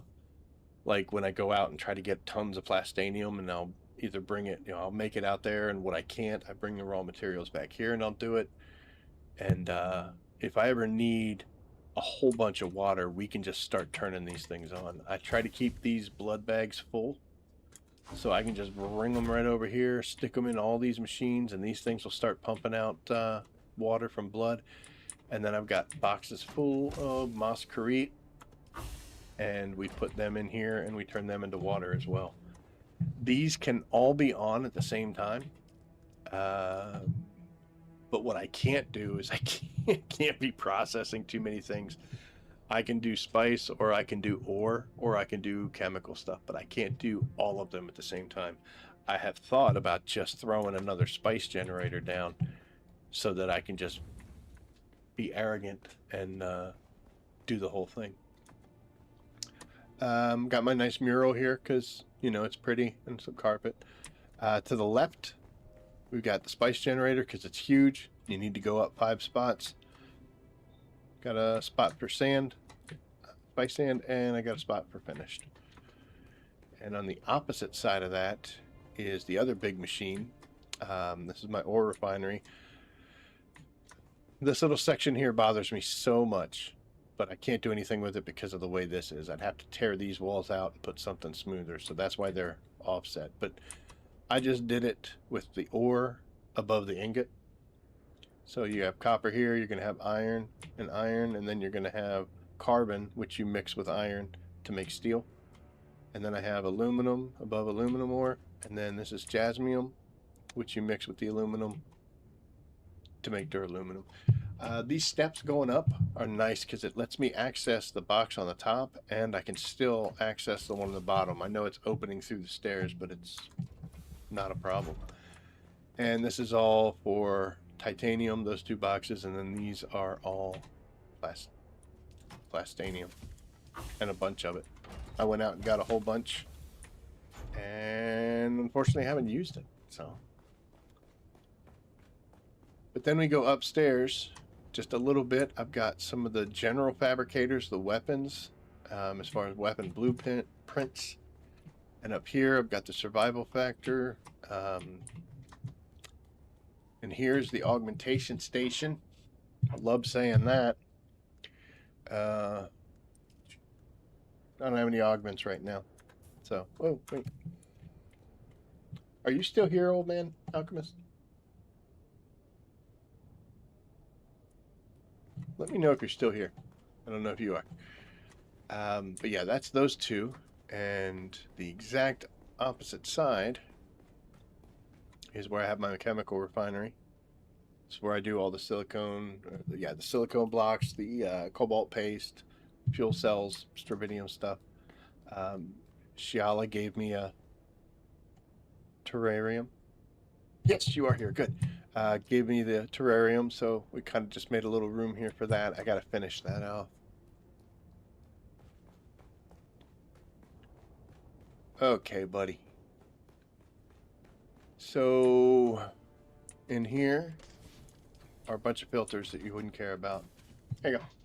So these are all the augments that I have, the pieces that I've collected. When you do those overland dungeons, you'll get these things. These are schematic pattern components. I don't know what the difference is, but if you go here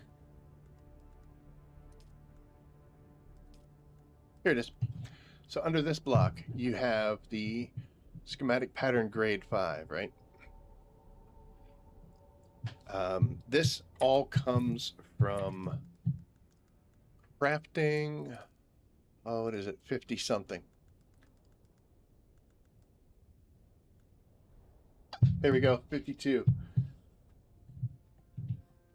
2 million. Oh yeah, 2 million. I got 3. Got 3, baby.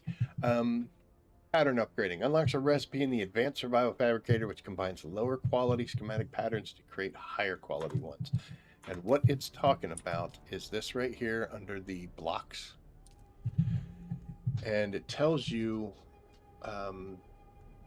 what you can do. Okay, so here, if I wanted to make a grade 2 pattern, I need 8 grade 1s, right? If I want to make a 3, I need 8 grade 2s. Well, it takes 8 grade 1s to make a grade 2, and I need 8 of them, which means I need 64 grade 1 patterns just to make enough grade 2s to get them into the next step. And each time you do that, it needs 8 to make it happen. So if you think you're going to go from like to grade 1 and I'm going to make grade 5s out of them, you need to have 64 grade 1s in order to make enough grade 2s to make one grade 3. And to make a grade 4, you need 8 of these. So it's 64 times 8. I'm not doing that math. And then whatever that is, which is a ridiculously big number, is the same thing goes up. You're not gonna, I mean, I guess technically eventually you can get enough grade 1s that you can combine them all the way up to do it, but it's gonna take so long. The question though is, what do you do with, I have 256 grade 1s. What am I gonna do with them? I mean, I could make some grade 1 patterns and stick them on something, but yeah, it's a good idea. I just think they made it a little, they got to make it hard, because if it was too easy, then it'd be stupid.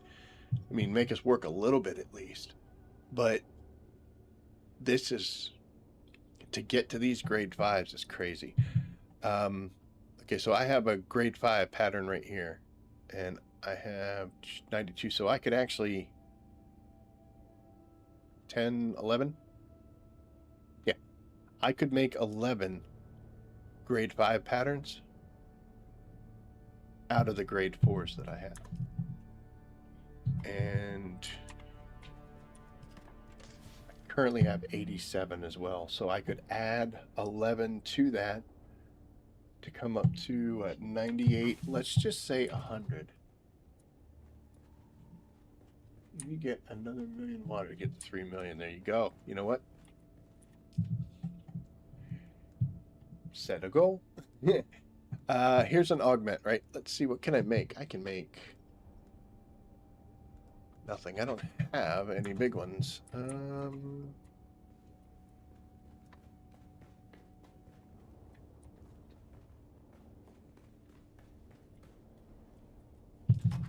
So this big box is all of the patterns that I've collected that I'm not doing anything with.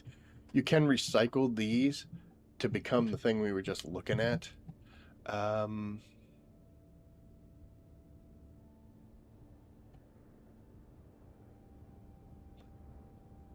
was looking at these augments, and I don't like a lot of them. Like this one here, right? Schematic for an augmentation for garments which reduce poison damage taken. If you watch my content, I'm always getting poisoned because I don't care. Poison me. Go ahead. I don't care. Yeah, it's tick damage, and I probably should care. And in the poison dungeon, I might want to care a little bit more than I naturally do. So this seems like this would be a great idea because it reduces poison damage, but increases fire damage taken. You also know I love to get set on fire. So I'm like, okay, well, everything's plus minus, There are some that are just really good in general. like this one, right? A schematic for an augmentation which increases the damage output of any ranged weapon, and it doesn't have a penalty to it. That should be on a gun. I should put that on something.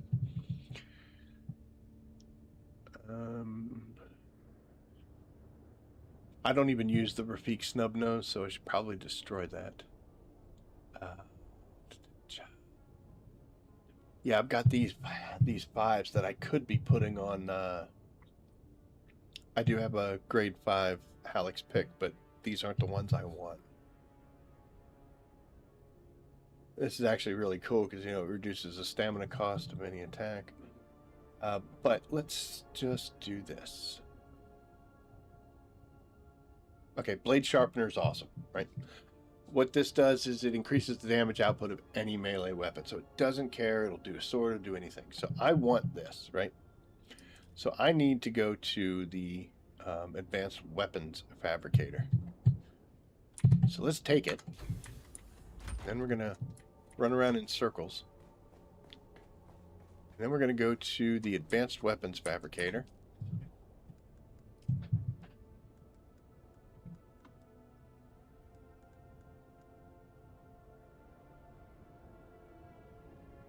Oh, I'm an idiot.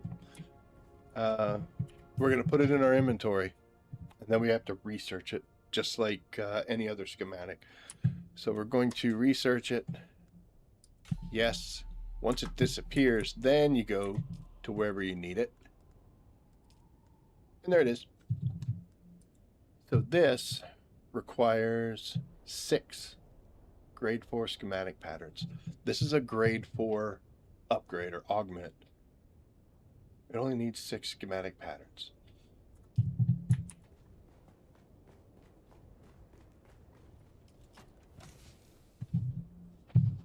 So I have enough to make what? 15? Just from picking them up randomly? I understand what they were trying to do to make this. Like right now, this is useless to me because I don't run around with grade 1 gear. But, and maybe I'm coming up into this a little late. Should have done it before. I can't really do anything with these except give them to somebody or maybe like put them up for sale, but they're not hard to get. You get them at the like level 1 dungeons. But it just takes so much.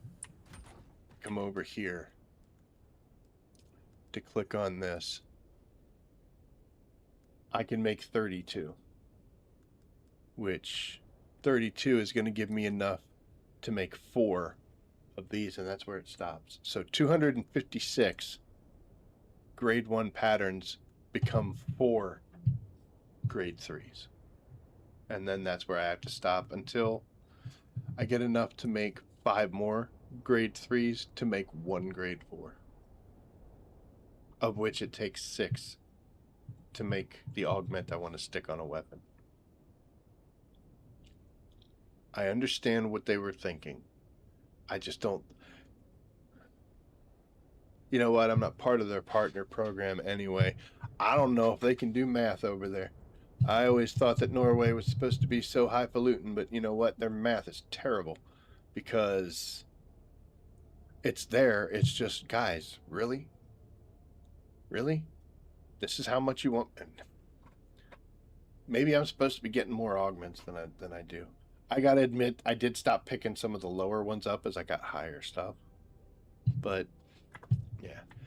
And the reason that we did the blade sharpener thing is because I need to follow my own advice when I tell you guys to do something. Because I made this mistake. Here is my level 4 branding blade. This is what I've been using now just to kind of get away from being so stuck on the rapier. I was like, dude, we need to branch out, pick up something else. This is actually really cool. I love being able to set the people on fire. I love that they stuck that in the game. That sounds horrible.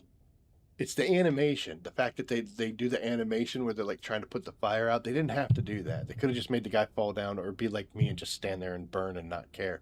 But the fact that they made an animation of them doing it's just quality work, you know. I do appreciate that. So this sucker does 286 points of damage every time I swing it. if I were to come over here and I need a little tiny bit of water, some plastinium ingots, I'm good. Regis components, I haven't spending these. I got 6,000 for goodness sakes. A little tiny bit of spice, some plasteel blades, spice infused dust. That's a little hard to come by, but whatever. Diamond blade parts. All right. And then 6 of these schematic patterns, right? So I'm going to make this thing.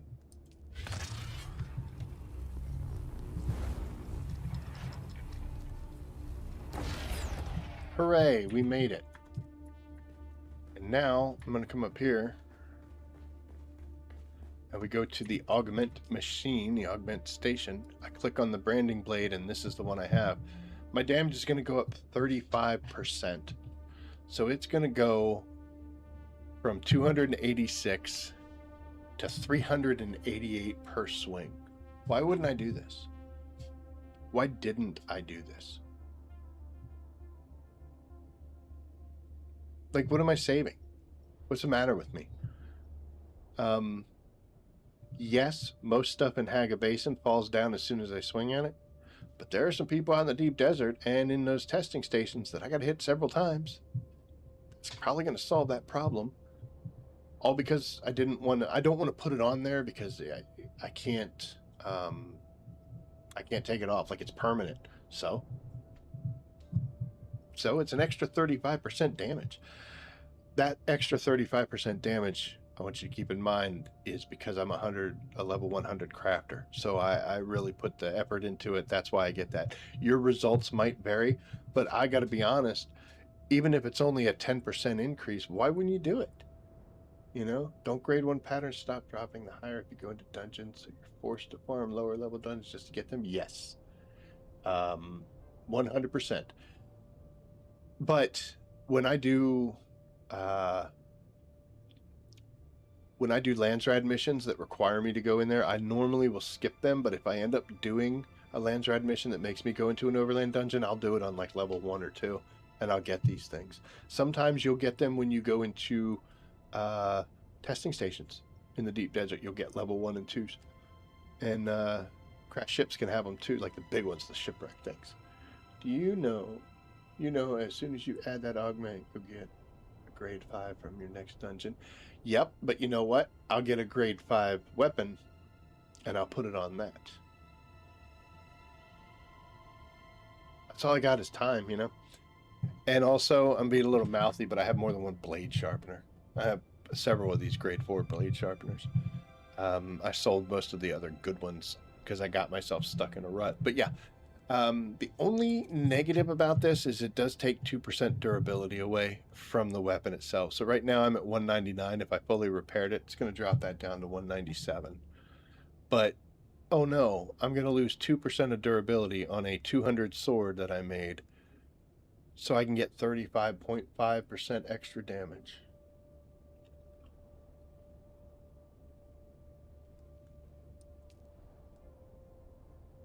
And this is what they do. They scare you with this stuff. So there we go. What's the worst that's really going to happen? You know? Now I'm doing 388 damage. Hooray. Let me show you something fun. We can go... we can go here and...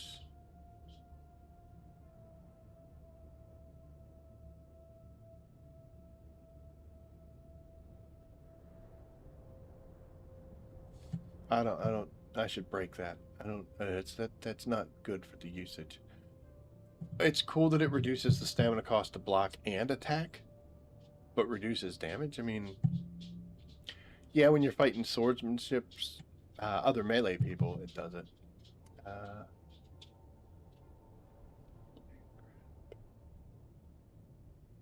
Ooh, maybe I don't have one.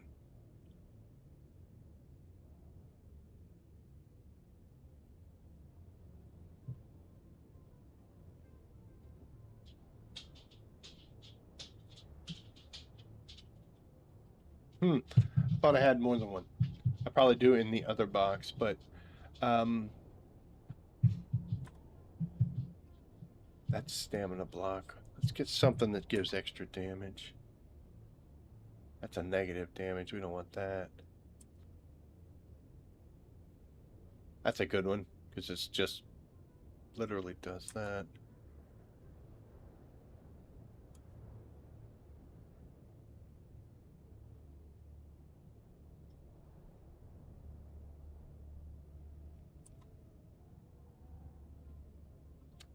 Looks like I don't have anything. I spent most of mine on the other thing. What I want to point out is now this weapon's doing 388.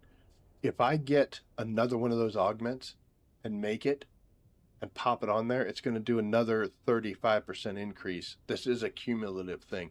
It goes up substantially. If you put the right augments on a weapon, you'll be doing over 1,000 per strike. Get used to looking at the augments and seeing what you need to do. I need to put augments on this stuff. I did some. What I don't like about them, though, I gotta be honest, is like, okay, so this one, that's perfect, dude. Gives me 2 to 4%. It's cut and dry. We don't have to get stupid about it. Concussive redirect. Okay, so what does that do?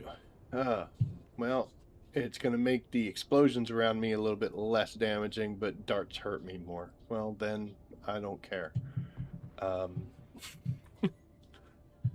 Hey, darts hurt me less. No, blades hurt me less. Darts a little bit more. I guess it would be good. I don't know. One thing about these damage mitigations, you got to realize most of the damage is taken up by your shield anyway. So.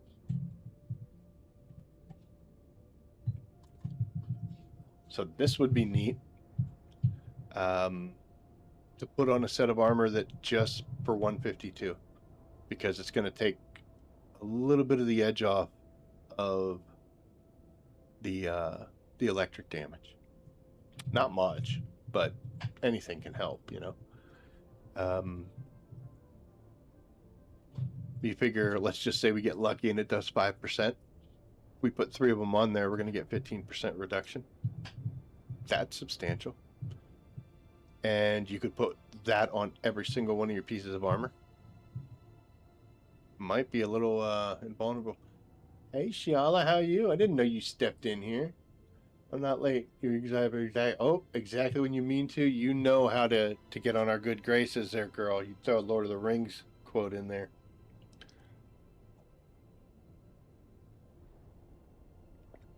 Oh, my goodness. Some of those are useful if you're optimizing a set of gear for one particular lab. Agree. Problem with that, though, is are you really... Like, if you're at the point where you have grade 5 armor sets that you're specifically optimizing for all the labs, what are you doing here, man? Get your own channel. Holy cow. Kudos to you. But yeah. Oh, man, I wanted to just go over that real quick. Hopefully you unlocked that. I know you were looking forward to it, and you were awfully close. But, yeah, it's... I mean... To be honest, what am I going to do with the grade 1 stuff? I don't even keep grade 1 items when I get them. I'll drop them or sell them, you know.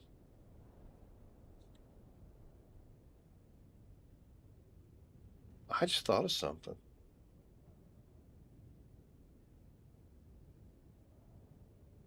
Shiala, what grade's your armor? What grade armor are you wearing? I asked her because she's on my server. And she likes being helpful.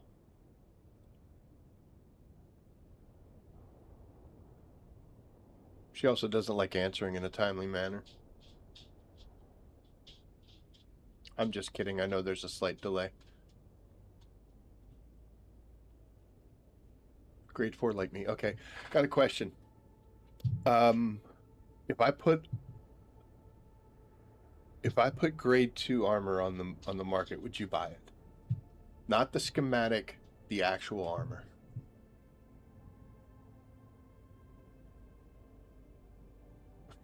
Yeah, there's a delay, I know. No, but would you buy it? If you went, say you went to the market, I know you go there just like I do. If you saw somebody had fabricated a set of grade 2 armor, would you buy it?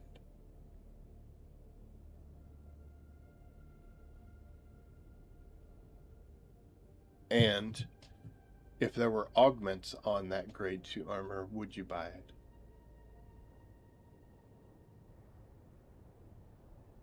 Because here's my theory. One of the problems I have, I don't like overcharging for stuff when I put it on the market, but I do also have the fear that somebody's going to buy it and then just turn around and sell it for 10 times what I sold it to them for, just trying to make big score money. And I always hope that somebody who really needs the item that I'm doing, that I'm selling, that they would make use of it, but I can't guarantee that. But one thing, and I'm just sitting here yapping with you guys, and I thought about it. If I made a grade 1 armor and put a couple grade 1 augments on it,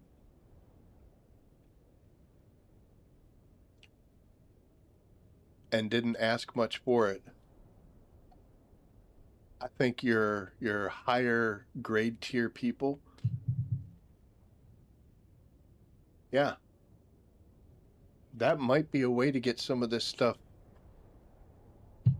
to players that need it. Because I don't have any use, honestly. I mean, like this, it is cool, and yeah, you know, it'd be nice to put 2 to 4% damage change, but I've got grade 4 armor, so I'd prefer to put grade 4 augments on them, you know.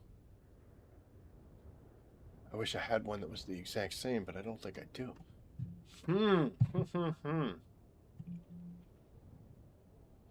Because just like you're saying there, John, you would love to get that because you don't have it and it helps you out. Oh, we might be making stuff. We might be making stuff and selling it.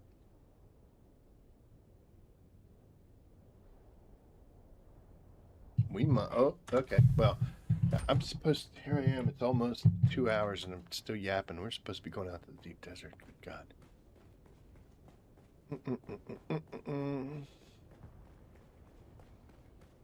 I left the thopter down in the ground. I didn't even finish talking because I got stupid and got messed up. Okay. Up here, this is the main hangar. We've got our we've got our scout. I usually run a thruster scout just because I want to get from point A to point B as fast as I can. I've got enough backpack space now that I can usually carry everything I need to, so that's with the skill specializations. So it's just kind of the natural evolution of playing the game. When you know, my backpack is bigger, I can hold more volume, so I don't rely on the storage space of the thopter. So instead, I go for speed. I want to get from point A to point B as fast as I can. So that's why you usually see me run around in the thruster. Up here, we got the Firebird. She's a 200 durability attack thopter. She's got the rocket pods on the side. That's from days when I used to shoot people, and just in the off chance that there's somebody out there that deserves to be getting shot at, so we can do it if we need to. But it stays there most of the time. And then this is my workhorse. I put the storage pods on the assault. That's what I use to go like get spice, or if I'm gonna hand mine resources, I'll take that sucker out there. And this I built big enough that I can try to fly these guys without smashing into things. It doesn't always work, but yeah. And we got our dump boxes, so I can just fly in here, dump stuff off, and then later on we'll sort it out. This just has some thumpers in it and stuff. I have never put a thumper down to try to get somebody killed. I have put thumpers down, one for an achievement, and several other ones were actually what you're supposed to do with them and draw the enemy away, or draw the worm away from people. But Funcom needs to improve market UI so we can see stats, plus minus the augments. Yeah. To make it to craft and make excellent stuff, inexpensive for the new off-worlders. Good on you, dude. You know what? No, not good on you. That is exactly who you are, and that's why I like you, sir. So, why would I even be surprised? I got my little water jugs here. I have a water tank on every floor, just in case I need it. And then finally, when you go up top here, this is my carrier hangar. Put some water shipper lights and stuff. I just finished this. Somebody made a comment when they saw my water outside, and they said that they were very impressed or proud of me that I made them line up the way I was. And honestly, that's another way that I'm cheating this game out of its playtime, the hours played, because holy crap, do I ever spend a lot of time sitting there no. No. Okay, nope, it's not the same height. Do you know how long it took to get those banners the same height? Ridiculous. I'm ridiculous. I don't think these are. These are not the same height. That will bother me until I fix it. I don't like being this way. Inside here, I've got these little shielded areas for containers. Up here is cargo container 1, and then over here is cargo container 2. And these boxes I have on a separate complete circuit, so they never get pulled from. They're on 6. This is everything I need for my deep desert base. I keep this all separated out. That way, if I decide, shoot, we're going out in the deep desert, let's go have fun, I can bring everything out that I need to get going and get started. And in this box, I've got the staking units, vertical and horizontal. And then here I've got the pattern for my base. I think Giella told me one time, how do you see it?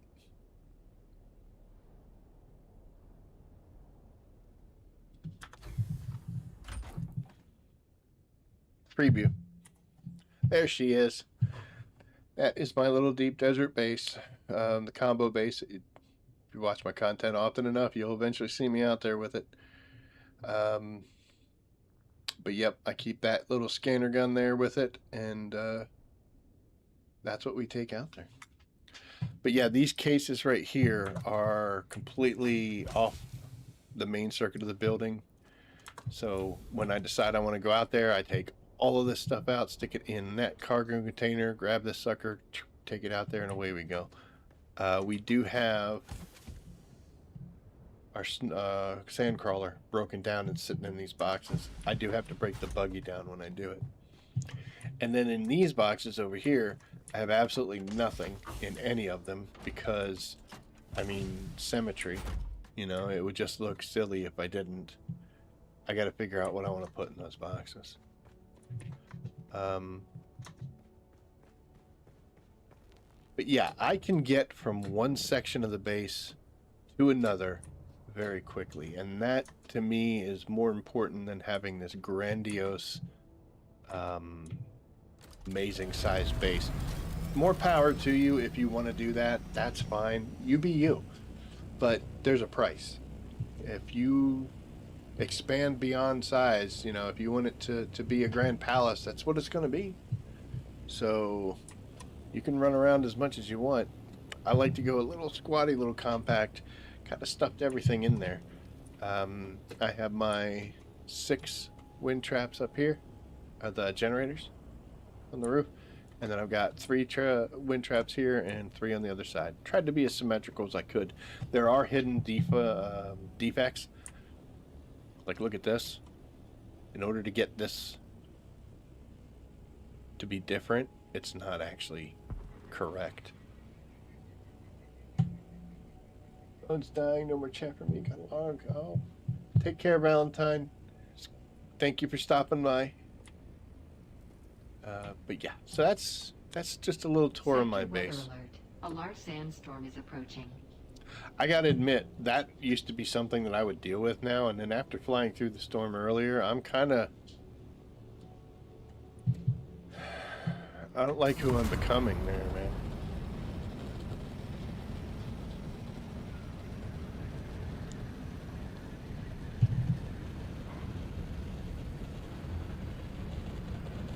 Don't like who I'm starting to be.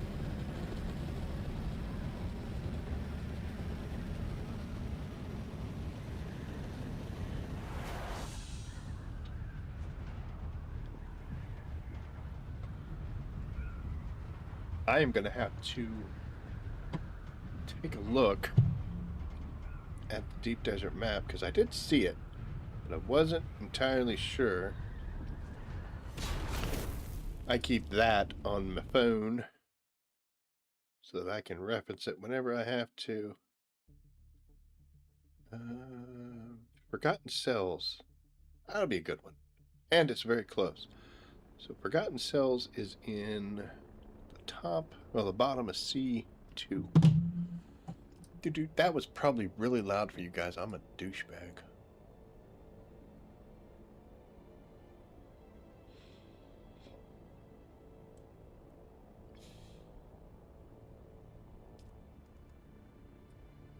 Ooh, medium.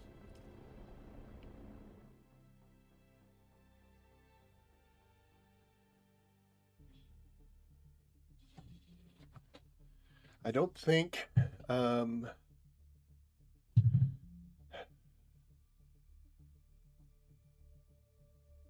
think they took off tonight, so I did see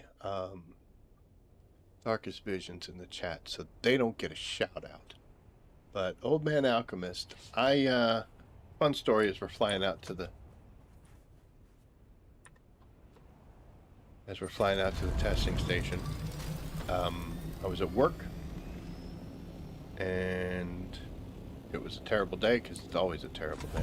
It's not always a terrible day, but it is. I lie to myself and say that it wasn't so bad, but it is work for a reason. And I was flipping through my phone, and I mean, obviously, I have a me account, and then I have the YouTube account for the channel, and I didn't realize I was on the YouTube account channel, and I was looking at like the homepage, and there was a thumbnail there for somebody who was playing Dune Awakening, and I was like, oh my gosh, hey, look at that. So I dropped in, and that is how I met Old Man Alchemist. And I have to say that I greatly enjoyed that stream. You have a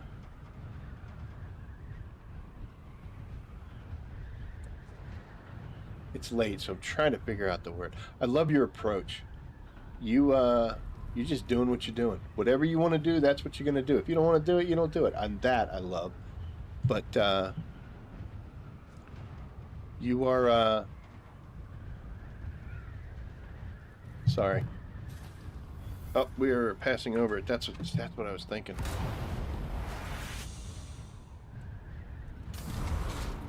Should be anyway. Now I'm lost. Should be over here. Sorry. But I love your attitude, old man. You've got the right approach, and some of your antics. I mentioned it the other day about the fear in your voice when you saw that ship coming down, and I'm smiling about that now. So I really enjoy. You make my day better when you stream. That's why I was a sad panda today when you weren't on. But you don't have to be on every day just to make me happy. But he's listed in the Good Noodle channel under the description. Definitely go take a look and check him out. We would love to have you there. You got it, my man. Keep doing what you're doing. If you change it up and get all mean and arrogant, then I'll just tell people not to go. But as of now, you are all right in my book. We're gonna put armor on. I was thinking about just having at it, but that's not what we're about here. We don't do things just to show off.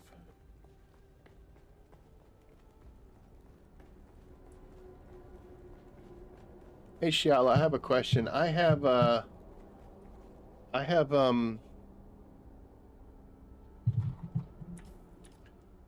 the stuff in the exploration where like I take less storm damage with the vehicle. Does that apply to my vehicle? Like my Thopter sitting out there. If a storm hits it, does it still have that reduction, or is it only if I'm in it? I don't actually know the answer to that question, and I'm also not in good position to test that out. I don't even know how to test it out. Right there. Just get inside.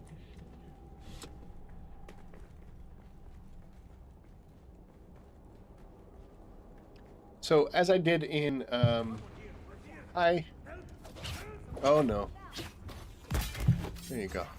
I was looking at the dude running around the corner here.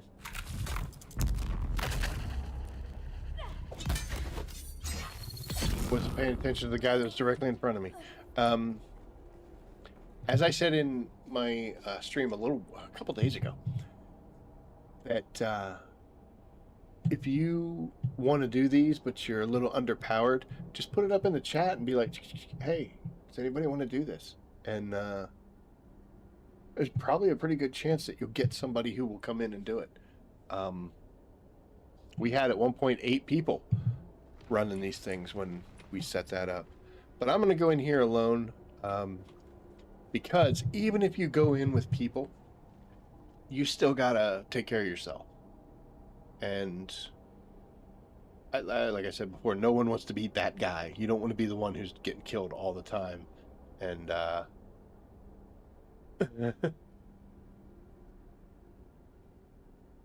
oh, he's a terrible person.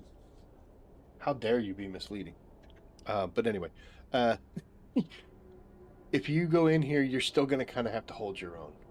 It won't be as bad because there are other people, and depending on if you have enough, then they're going to be, be plenty of good guys versus bad guys, so you won't have to take on more than 1 or 2 people at any given moment instead of getting mobbed. But I'm going to go in here and we're going to do this all by our little self, and I'm going to give you an idea of how I would approach the situation, and then, see how your style is and how you would do it.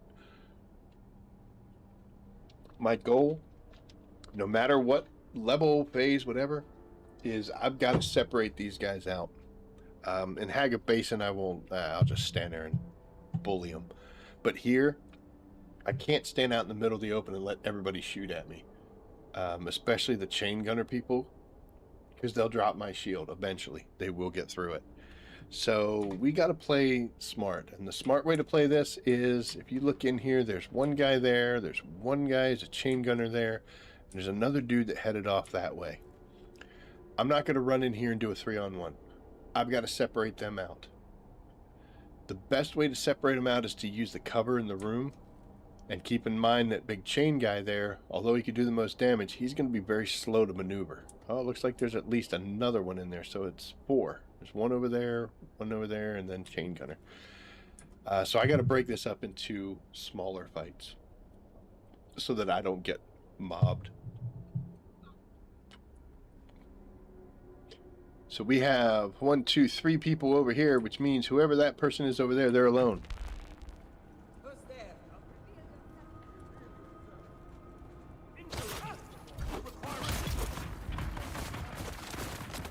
Get a kill, we get some cover.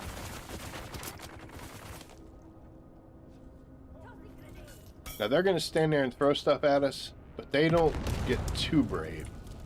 But that chain gunner guy, he sure does. So what we're going to do here, let's deal with him. Now it's just 2 little dudes, maybe 3, I don't know, with regular guns. So you can throw everything all you want.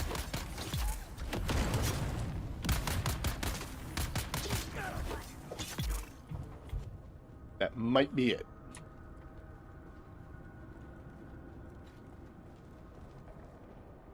It's not. I heard somebody reloading. Is there a person up here? Yep. It's you.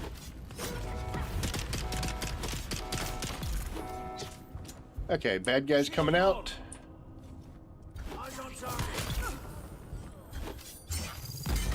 Yeah, I knew they were going to get out of that. I'll see your parry, and I'll raise you one. Wicked close. Okay, sorry. Alright, we're going to do the same thing. We're going to try to break them up so that we're not fighting 3 or 4 people at the same time. And we're going to stick and move through the whole thing. There's a flamethrower person. That should be it. So we're going to run back up here towards this door and try to catch them when they come walking out.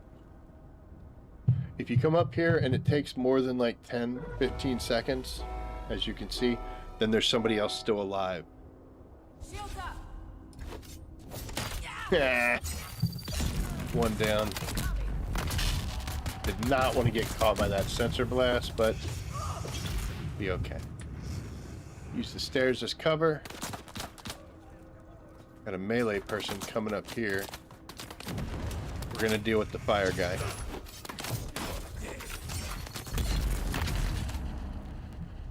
There we go. Got another fire guy there. At some point, I hope they get brave enough to come up here. I don't think they are. So now, fire guy and him are coming up. So I'll tell you what, you guys can have it. I'm gonna come down here and kill your little friend that you left behind. They screwed you over, buddy. I am so sorry. Melee guys like to chase you down. Now we've only got a flamethrower and grenade boy. You die. Very cool. And then now it's a 1-on-1. Oh, that was horrible.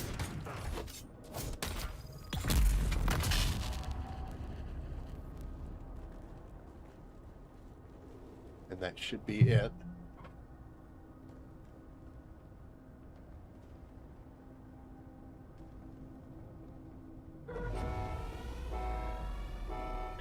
So let's say that I do something dumb. Like, oh, I forgot to attack them. And now I've got, oh, look at this. Oh, look at that. So there's all sorts of people running around that I have to deal with. What I'm not going to do is let myself get stuck in a corner. Like going down this hallway could be a bad idea. I can kill that person and then I can move. This room, terrible idea. Because those guys are going to come in there. This room's even a worse idea, unless you're confident in dealing with these guys. Because now, no one's shooting at me. You won't do anything. So by pulling them this way, I was able to kill both of them. I'm not touching the right keys. Before a little fire torches decided to get it. But now, I'm kind of in a bind. Because they're kind of watching that door. So what I'm going to do is come over here.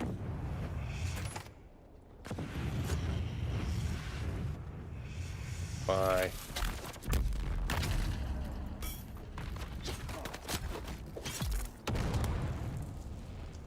And we'll come out here and deal with these two.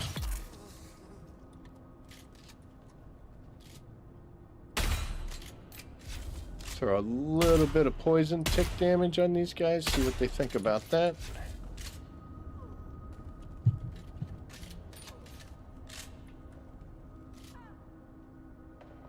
Eventually they'll get to the point where they'll start shooting the fire at me.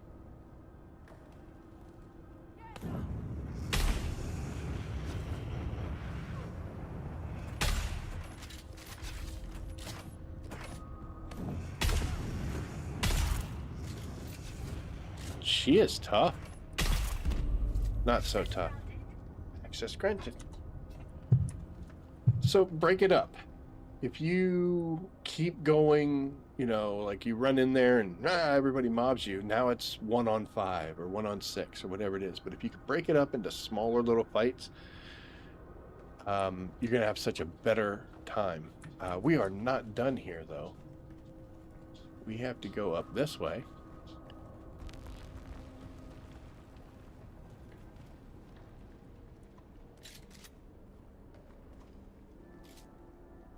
So, they don't know I'm here. I can't kill any one of them, I don't think, with this sniper rifle with a single shot. But the most damage I want to do would probably be this guy. So I'm just going to completely whiff and miss so that it doesn't matter.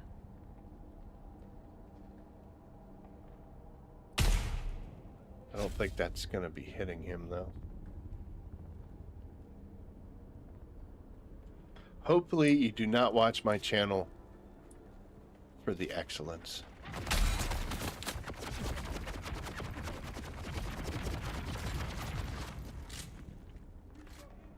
Remember that time I stood in that hallway and aimed at that guy with like a completely empty gun? That worked out well. Oh my gosh. Okay, I guess this gun will kill him in one shot. Good to know for future. I will just close the distance. Oh, hi, snipers. I didn't know you guys were here. Ugh.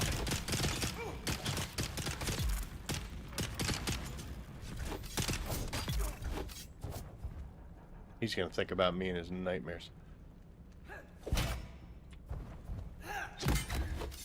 Where did this person come from? I don't even remember. But you'll notice that I just killed all of those guys, and there was, what, 1, 2, 3, 4, 5, 6. 6 people, but how many times was it ever more than just a 1-on-1 or a 2-on-1? That's what you want to focus on. Is this the end? I don't think it is. Somebody's been here before me. Okay, well, I think... Okay, see, this is stupid because now I've got them. So let's come right over here. This will take a lot of the bullets off of me. Quick parry and stabby stab, and now I'm down one person.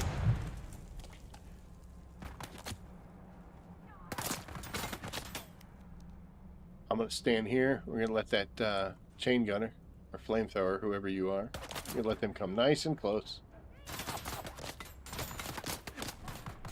That was a heck of a throw. That dude did awesome. There we go. Oh, shoot. Where did their bodies go?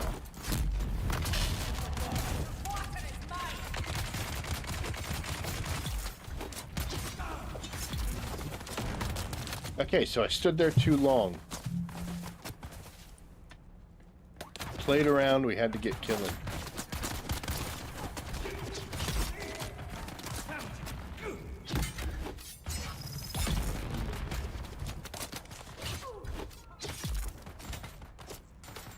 Bring it.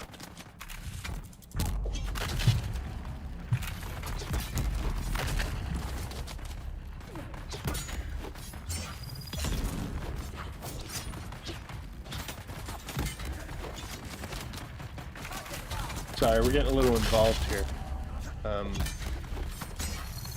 You'll notice the branding blade is able to stun and parry 2 people. I couldn't do that before with the rapier. Alright, you want to throw things? Thank you.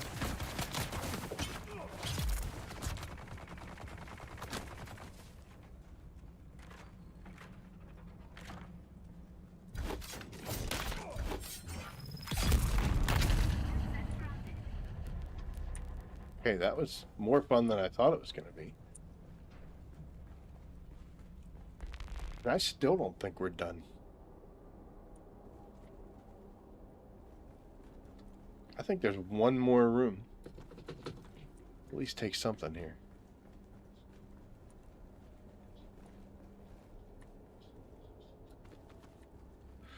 Why not?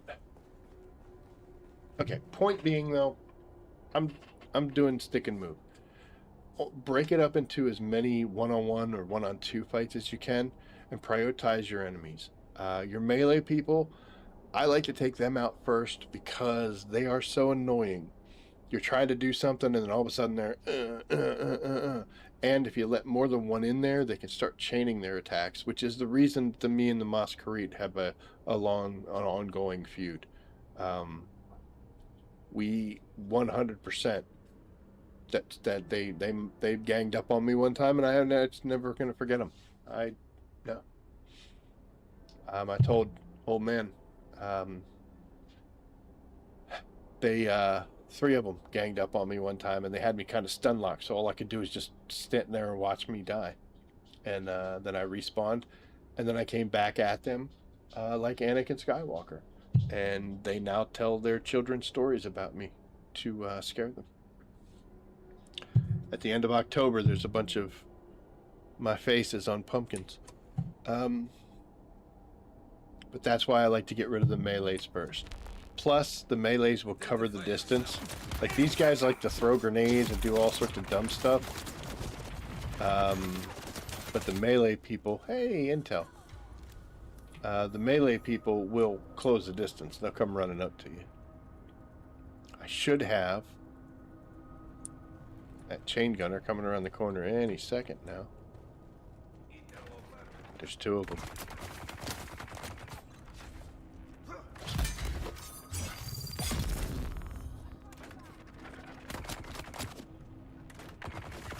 Okay, now. I did that because I heard old boy reloading, so I knew I could do that. Oh, hi, without getting shot. That's bad. Alright, so now I've got 3 melee people on me. Alright, we'll turn around and watch. 1, 2, and the third one's... Oh, there's 4. Great. So if that happens, hopefully you know how to parry really well.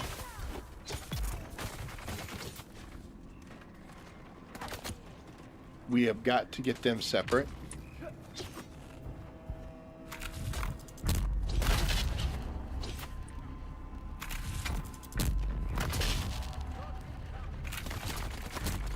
It'll work if they'd stop doing that. There we go, there's one, and we'll get that kill. Good.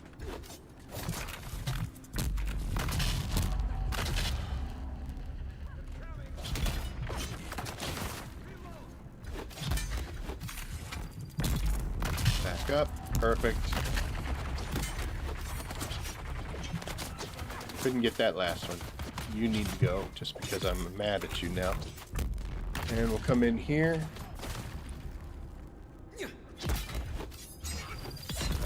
Can't believe they let me get that one off. Whoops.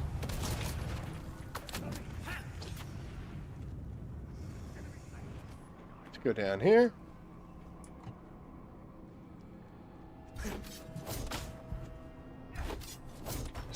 Well, they want that heavy attack, don't they?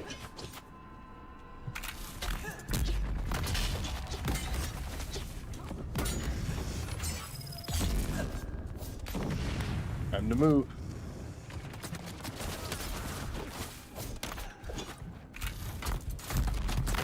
I thought for a second I might be able to get that kill, but then I realized those melee people were coming behind me. Come on.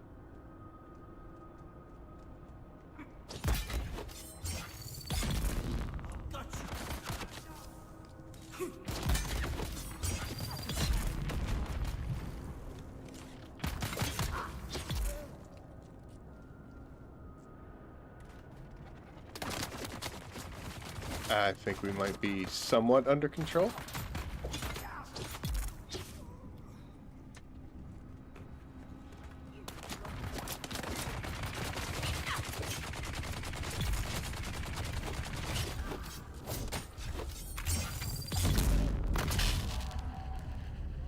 There we go. Okay.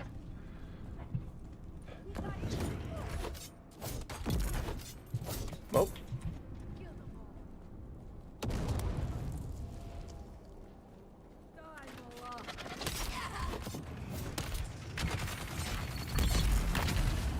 Gonna let them set me on fire just a tad.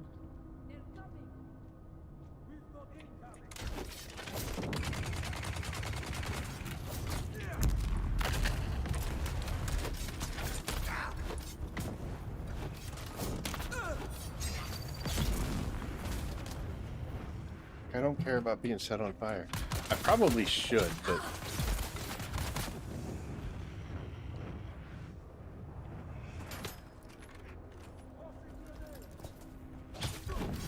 Also, I'm wearing forge armor, so I do get some protection against fire. How many of them are there?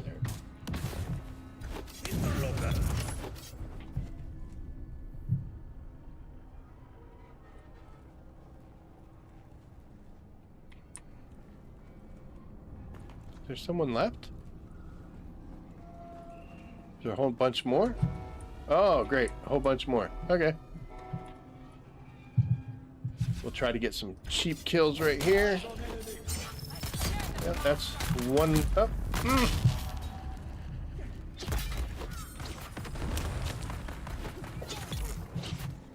So I don't know if you noticed that. Uh-oh. I don't know if you noticed that, but we did get the deflection and the stab, but we didn't get the kill.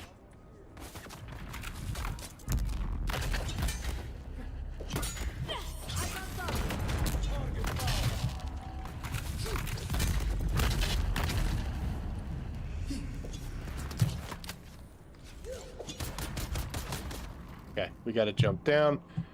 Gotta let that stamina come back. That was close. I think we were gonna get it.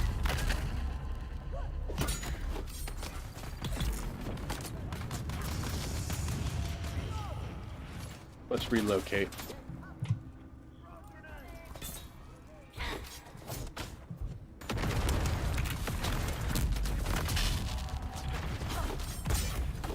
There's no way that I was close enough for that dispenser blast to get me.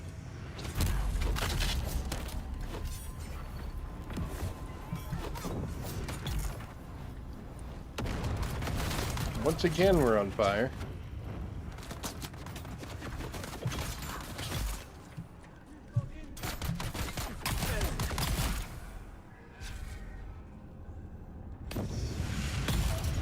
What are they looking at? Yep.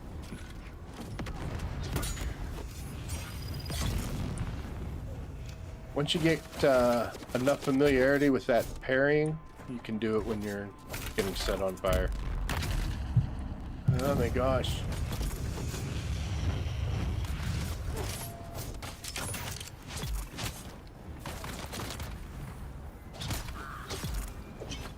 Health looks good though.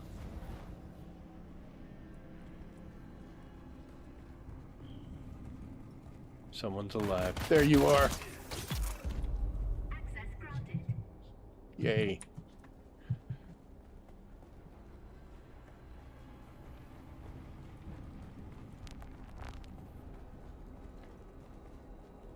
This is also a good example of why Mannequin Manor is so good. Because Mannequin Manor will give you the same basic rewards, but it's so much simpler and so much straightforward. And there were some moments there that were, you know, kind of dicey. Because I've got 100 combat skill level, I can 50% mitigation plus an extra 100% damage. You know, we got a sword doing almost 400 points of damage on its own, so I can actually do 800 points with this thing. Yeah. And I've got a decent set of armor, grade 4, 434 out of my chest piece. But to be honest with you, the same kind of concept will apply. Use your movement, use the terrain, keep yourself moving. If what you saw me doing, if you're kind of like, dude, I can't do that, get some friends. Put a message up there in the chat and go. So what was the great and wondrous rewards that we got for doing this amazing adventure and difficult activity all by yourself? I was being a smartass. That's actually really good. There's other things I would have wanted, but that's a good thing to have. If you're big on vehicles, which I am. Here we got 7 spice-infused plastanium dust. I could have gotten the same amount in one of those Forgotten Caves, the really big ones on the map, in about 30 seconds just by running in and jumping up in the air instead of doing all the fighting I had to do. The same with all the rest of this stuff. The only thing that really drew me in here was that, and the intel was nice. I'm going to take it all just because it'll somehow make me feel better about what I just did.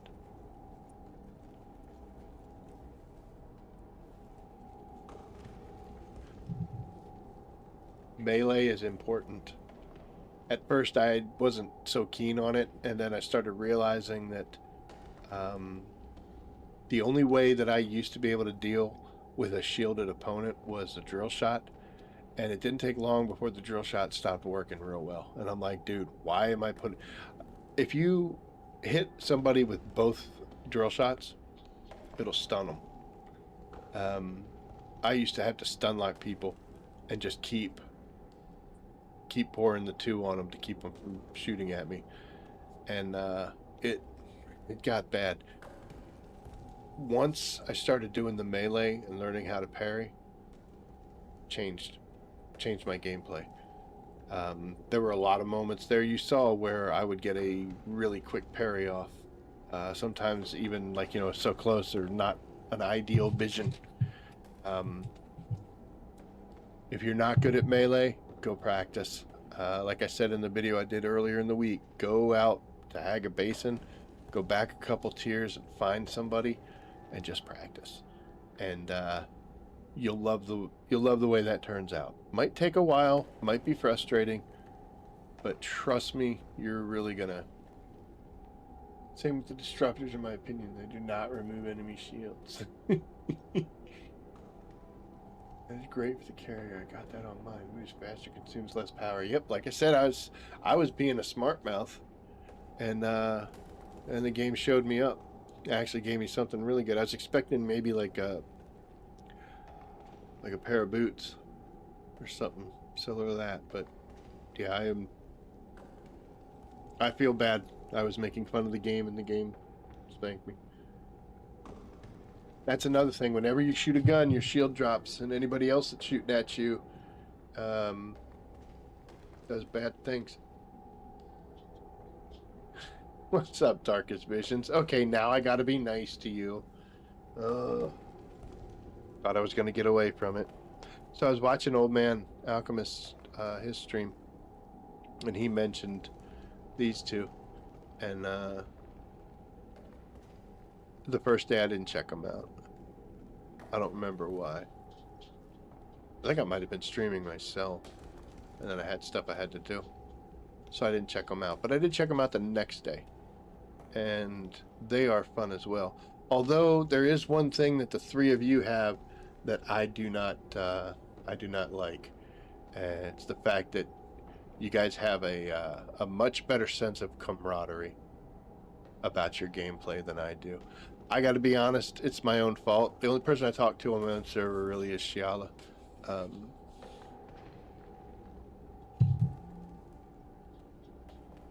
Kind of silly, a guy who runs a channel and streams isn't very sociable.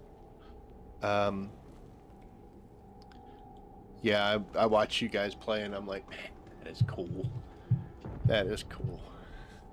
So, good on you. I don't know how much you saw of this, Darkest, but we we started out with a little bit of announcement, and then we actually did siege hopping.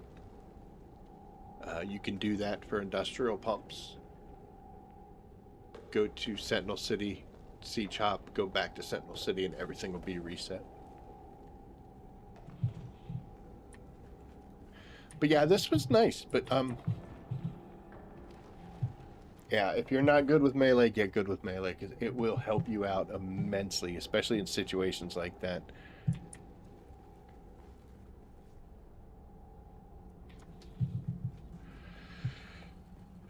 But yeah, I was looking through the list of the testing stations, excuse me, out here, and I was like, oh, no Mannequin Manor?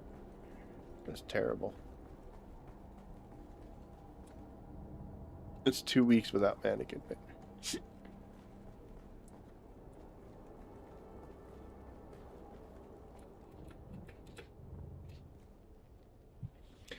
I did notice a difference here with this. That augment did help, because I did this earlier in the week. I know it's only Wednesday, so it was yesterday. But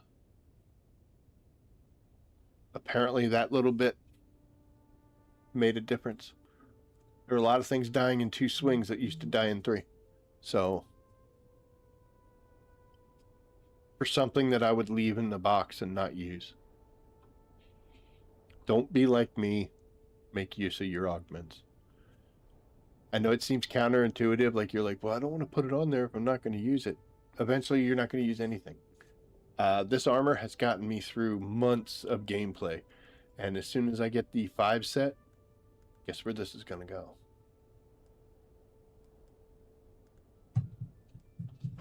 But that's months away. That's a lot of time I got to spend doing stuff I'm not particularly like doing, which is the running the dungeons at much higher level. And you know, the 4 is working just fine. But yeah, if I got a chess piece 5, yeah, we just drop that. All the things it's done for me, and I would just drop it.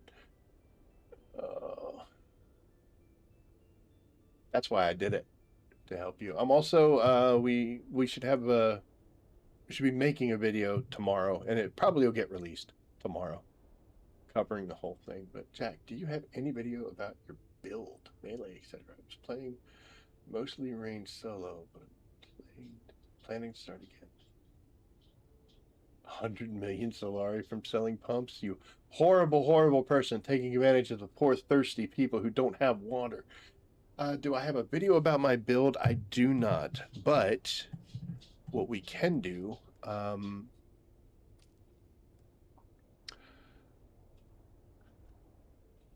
okay, we got to talk about a couple other things. So, under skills, under combat, if you have access to the skill specialization, I don't know if you do. One of the problems is that throughout this, hey buddy, how are you? Just headbutting the door open. That's fine. There are a bunch of nodes, I don't know what you want to call them, levels, where you get additional skill points. Those are not in the specialization, but that's these. Since I've already done that, I've got a whole bunch of extra stuff that I can assign points to. Whereas you look at it and you may not be able to replicate what I have just because I have more points from that specialization.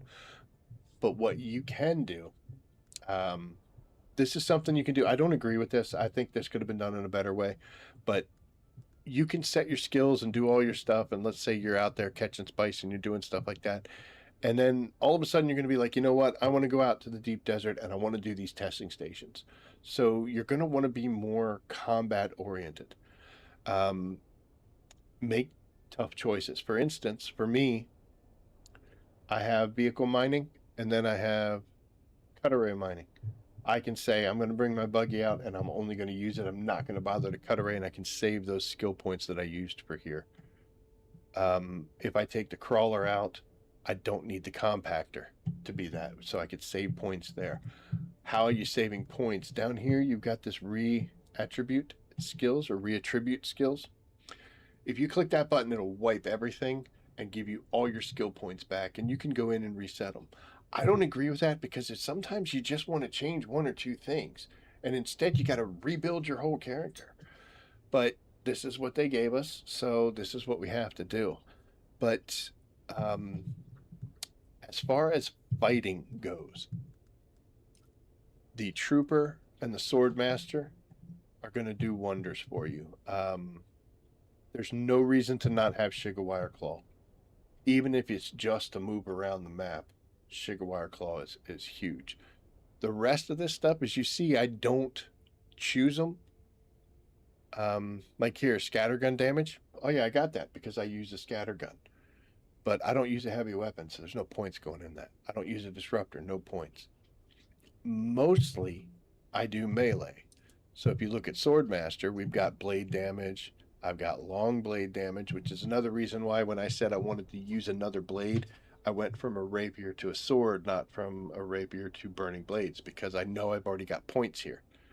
If you want to do the knives, I think it's under Mentat. It's not. It's under some Bezigenerate skills. Then you would get this, but you would skip the long blades because you're just not using them. You can customize your skills to whatever you want to do. Some are more important than others, like healing, recovery, trauma recovery. You see those are listed down here. I use trauma recovery just for the faster regen times. Stamina is huge, especially if you're going to be meleeing a lot. Stamina is huge, so you want to get as much stamina as you can. And I use the conservation of energy just because I like flying around, and it makes your shield last a little longer. But you're going to look through, and you're going to find anything that lets you get more stamina and specialize heavy in whatever you're going to use the most. If you're going to go in melee, put as many points towards melee skills as you can. If you're going to do scatter guns or say you're going to try to snipe your way through it, go ahead and do that. But it would be huge if you could right click and just like, okay, well, I don't want these 3 points anymore, so click, click, click. This should be something, if it were me, I would make this to where this is like a toggle. You click this, and now you can take points from here and put them there, or take points from there and put them in. And if you don't like, because, you know, I was clicking on this and I clicked on the wrong thing, and I was like, oh my gosh, the only way to fix it is to completely start it. I was like, dude, get real. It should be click this on, and then I can left click to add points, right click to take them away. Please, Funcom, if you're watching, this is what we want. But I don't use like the specialty, like Eye of the Storms, Dance of Blades. And if you notice, I didn't use a single skill through that whole thing. When I do other stuff, I will use skills. But no, on that one, I was like, let's just do this with blades and guns. So, I guess technically, yeah, one of the trees only would also be a good thing. Even if you could save like profiles or presets, perfect. I think, I don't know, so I mean, it shouldn't be running my mouth, but I feel like they think what we do is would be like, oh, I'm going to go out in the deep desert and harvest spice. So you could set it up to be a harvester, and that's all you do all week. Like, you're not going to fight once. Like, come on. But yeah, so you could see, I'll tell you what, you'll be able to just replay this and screenshot what, oh, I'm so sorry, folks. Screenshot whatever you want. I can't guarantee this is the most intelligent setup, but it's one that works very well for me. I think one of my most disappointing skills is the turret, the Sentinel. Because even if you put 3 points into it, it doesn't take long before bad guys don't care about it. They need to up the damage on that bad boy.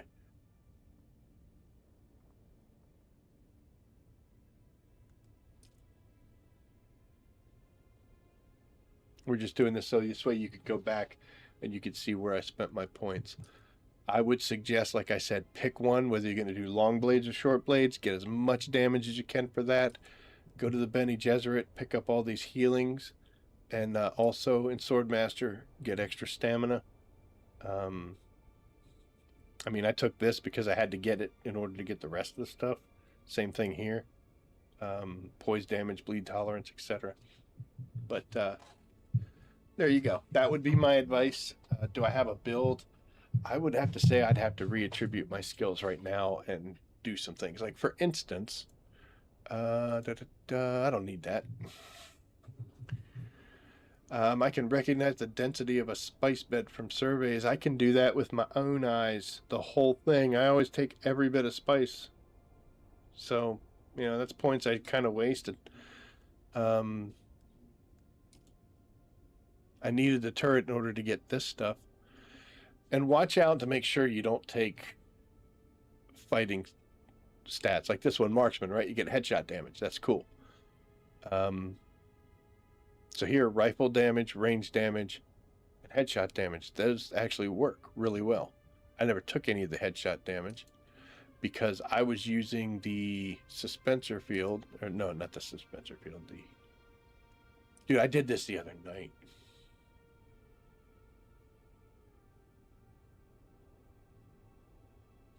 We're going to do it again too, aren't we? Tractor field. There you go. Tractor field. You're not going to get headshots with that. It's going to draw it in, and they're going to be body shots. So you've got fighting stats. But yeah, that's I guess the best that I can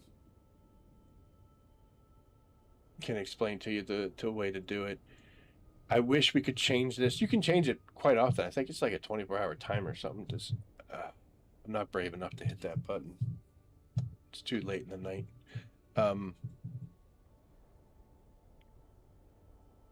But yeah, it's it gives you at least an idea.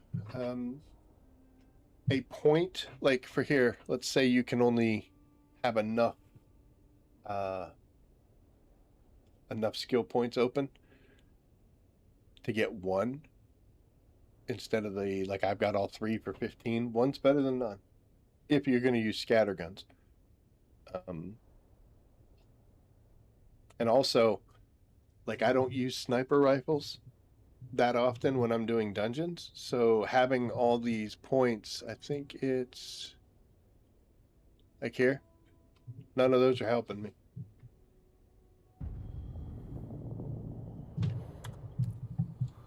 I forgot I was standing here. Did you hear that sound? That was the me dying sound. Wouldn't have been the first time if it had happened. So we actually went almost an hour over our time, and I was having so much fun with you guys, I didn't even notice. I don't know if you did. Thank you very much for watching. I do greatly appreciate it. I really do. And with such big things happening, it's not lost on me where that comes from. And I hope that I can continue to put out content that helps you guys, that you watch, that you learn from. That's all I really ever want to do, is just help out. If I know something, I'm more than happy to share it with people and answer as many questions as I possibly can. So tomorrow we are going to stream, even though we're not supposed to. I like doing stuff I'm not supposed to do. We're going to stream tomorrow, same time that we normally would, 6 p.m. We're going to put that video together and we'll publish it and see what happens when it hops out there. And I'll give you a little more behind the scenes stuff. Hey buddy, you stay right there, okay bud? Oh, let me show you something here real quick, guys, before we head off. You know what? We'll fly blind. It'll be fine. Turn that off. Oh.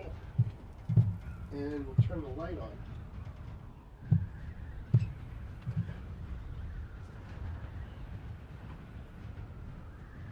And we'll turn the fake light. I just hit my head.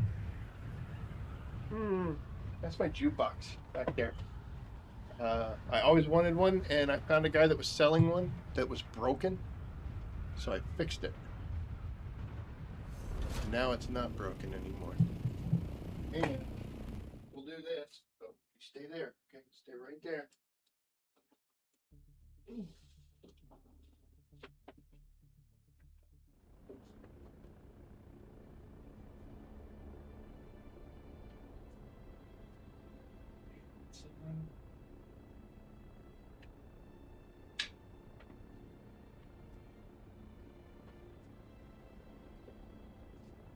Second.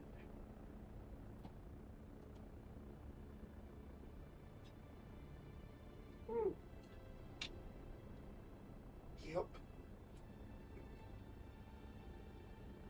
Oh, let's see, how well can you guys see that? Yes, it works. Let me turn the light off again.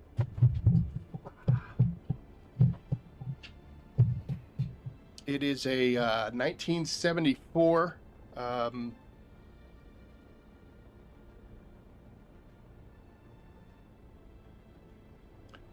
being a douchebag, I have two. I went out in the living room too. This one is a Rockola 470. I can't get you over there, but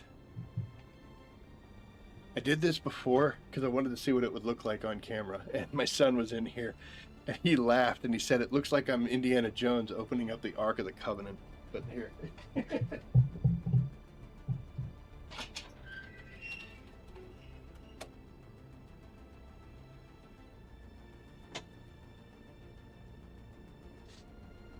It is 45s that I have collected. It's a whole bunch of songs. I can't actually play anything unless it's very short because I did get in trouble once already. So we are going to end our stream now. I'm trying to yell. Hopefully you guys can hear that. Oh, wait.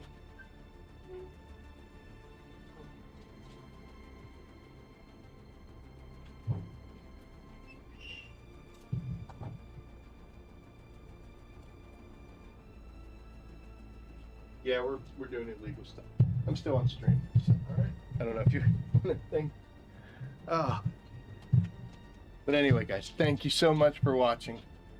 Do greatly appreciate it. We're going to be on tomorrow.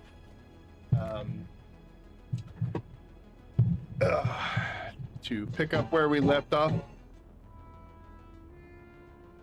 And I will see you then. Thank you for tuning in, everybody. I greatly appreciate it. Have a good one.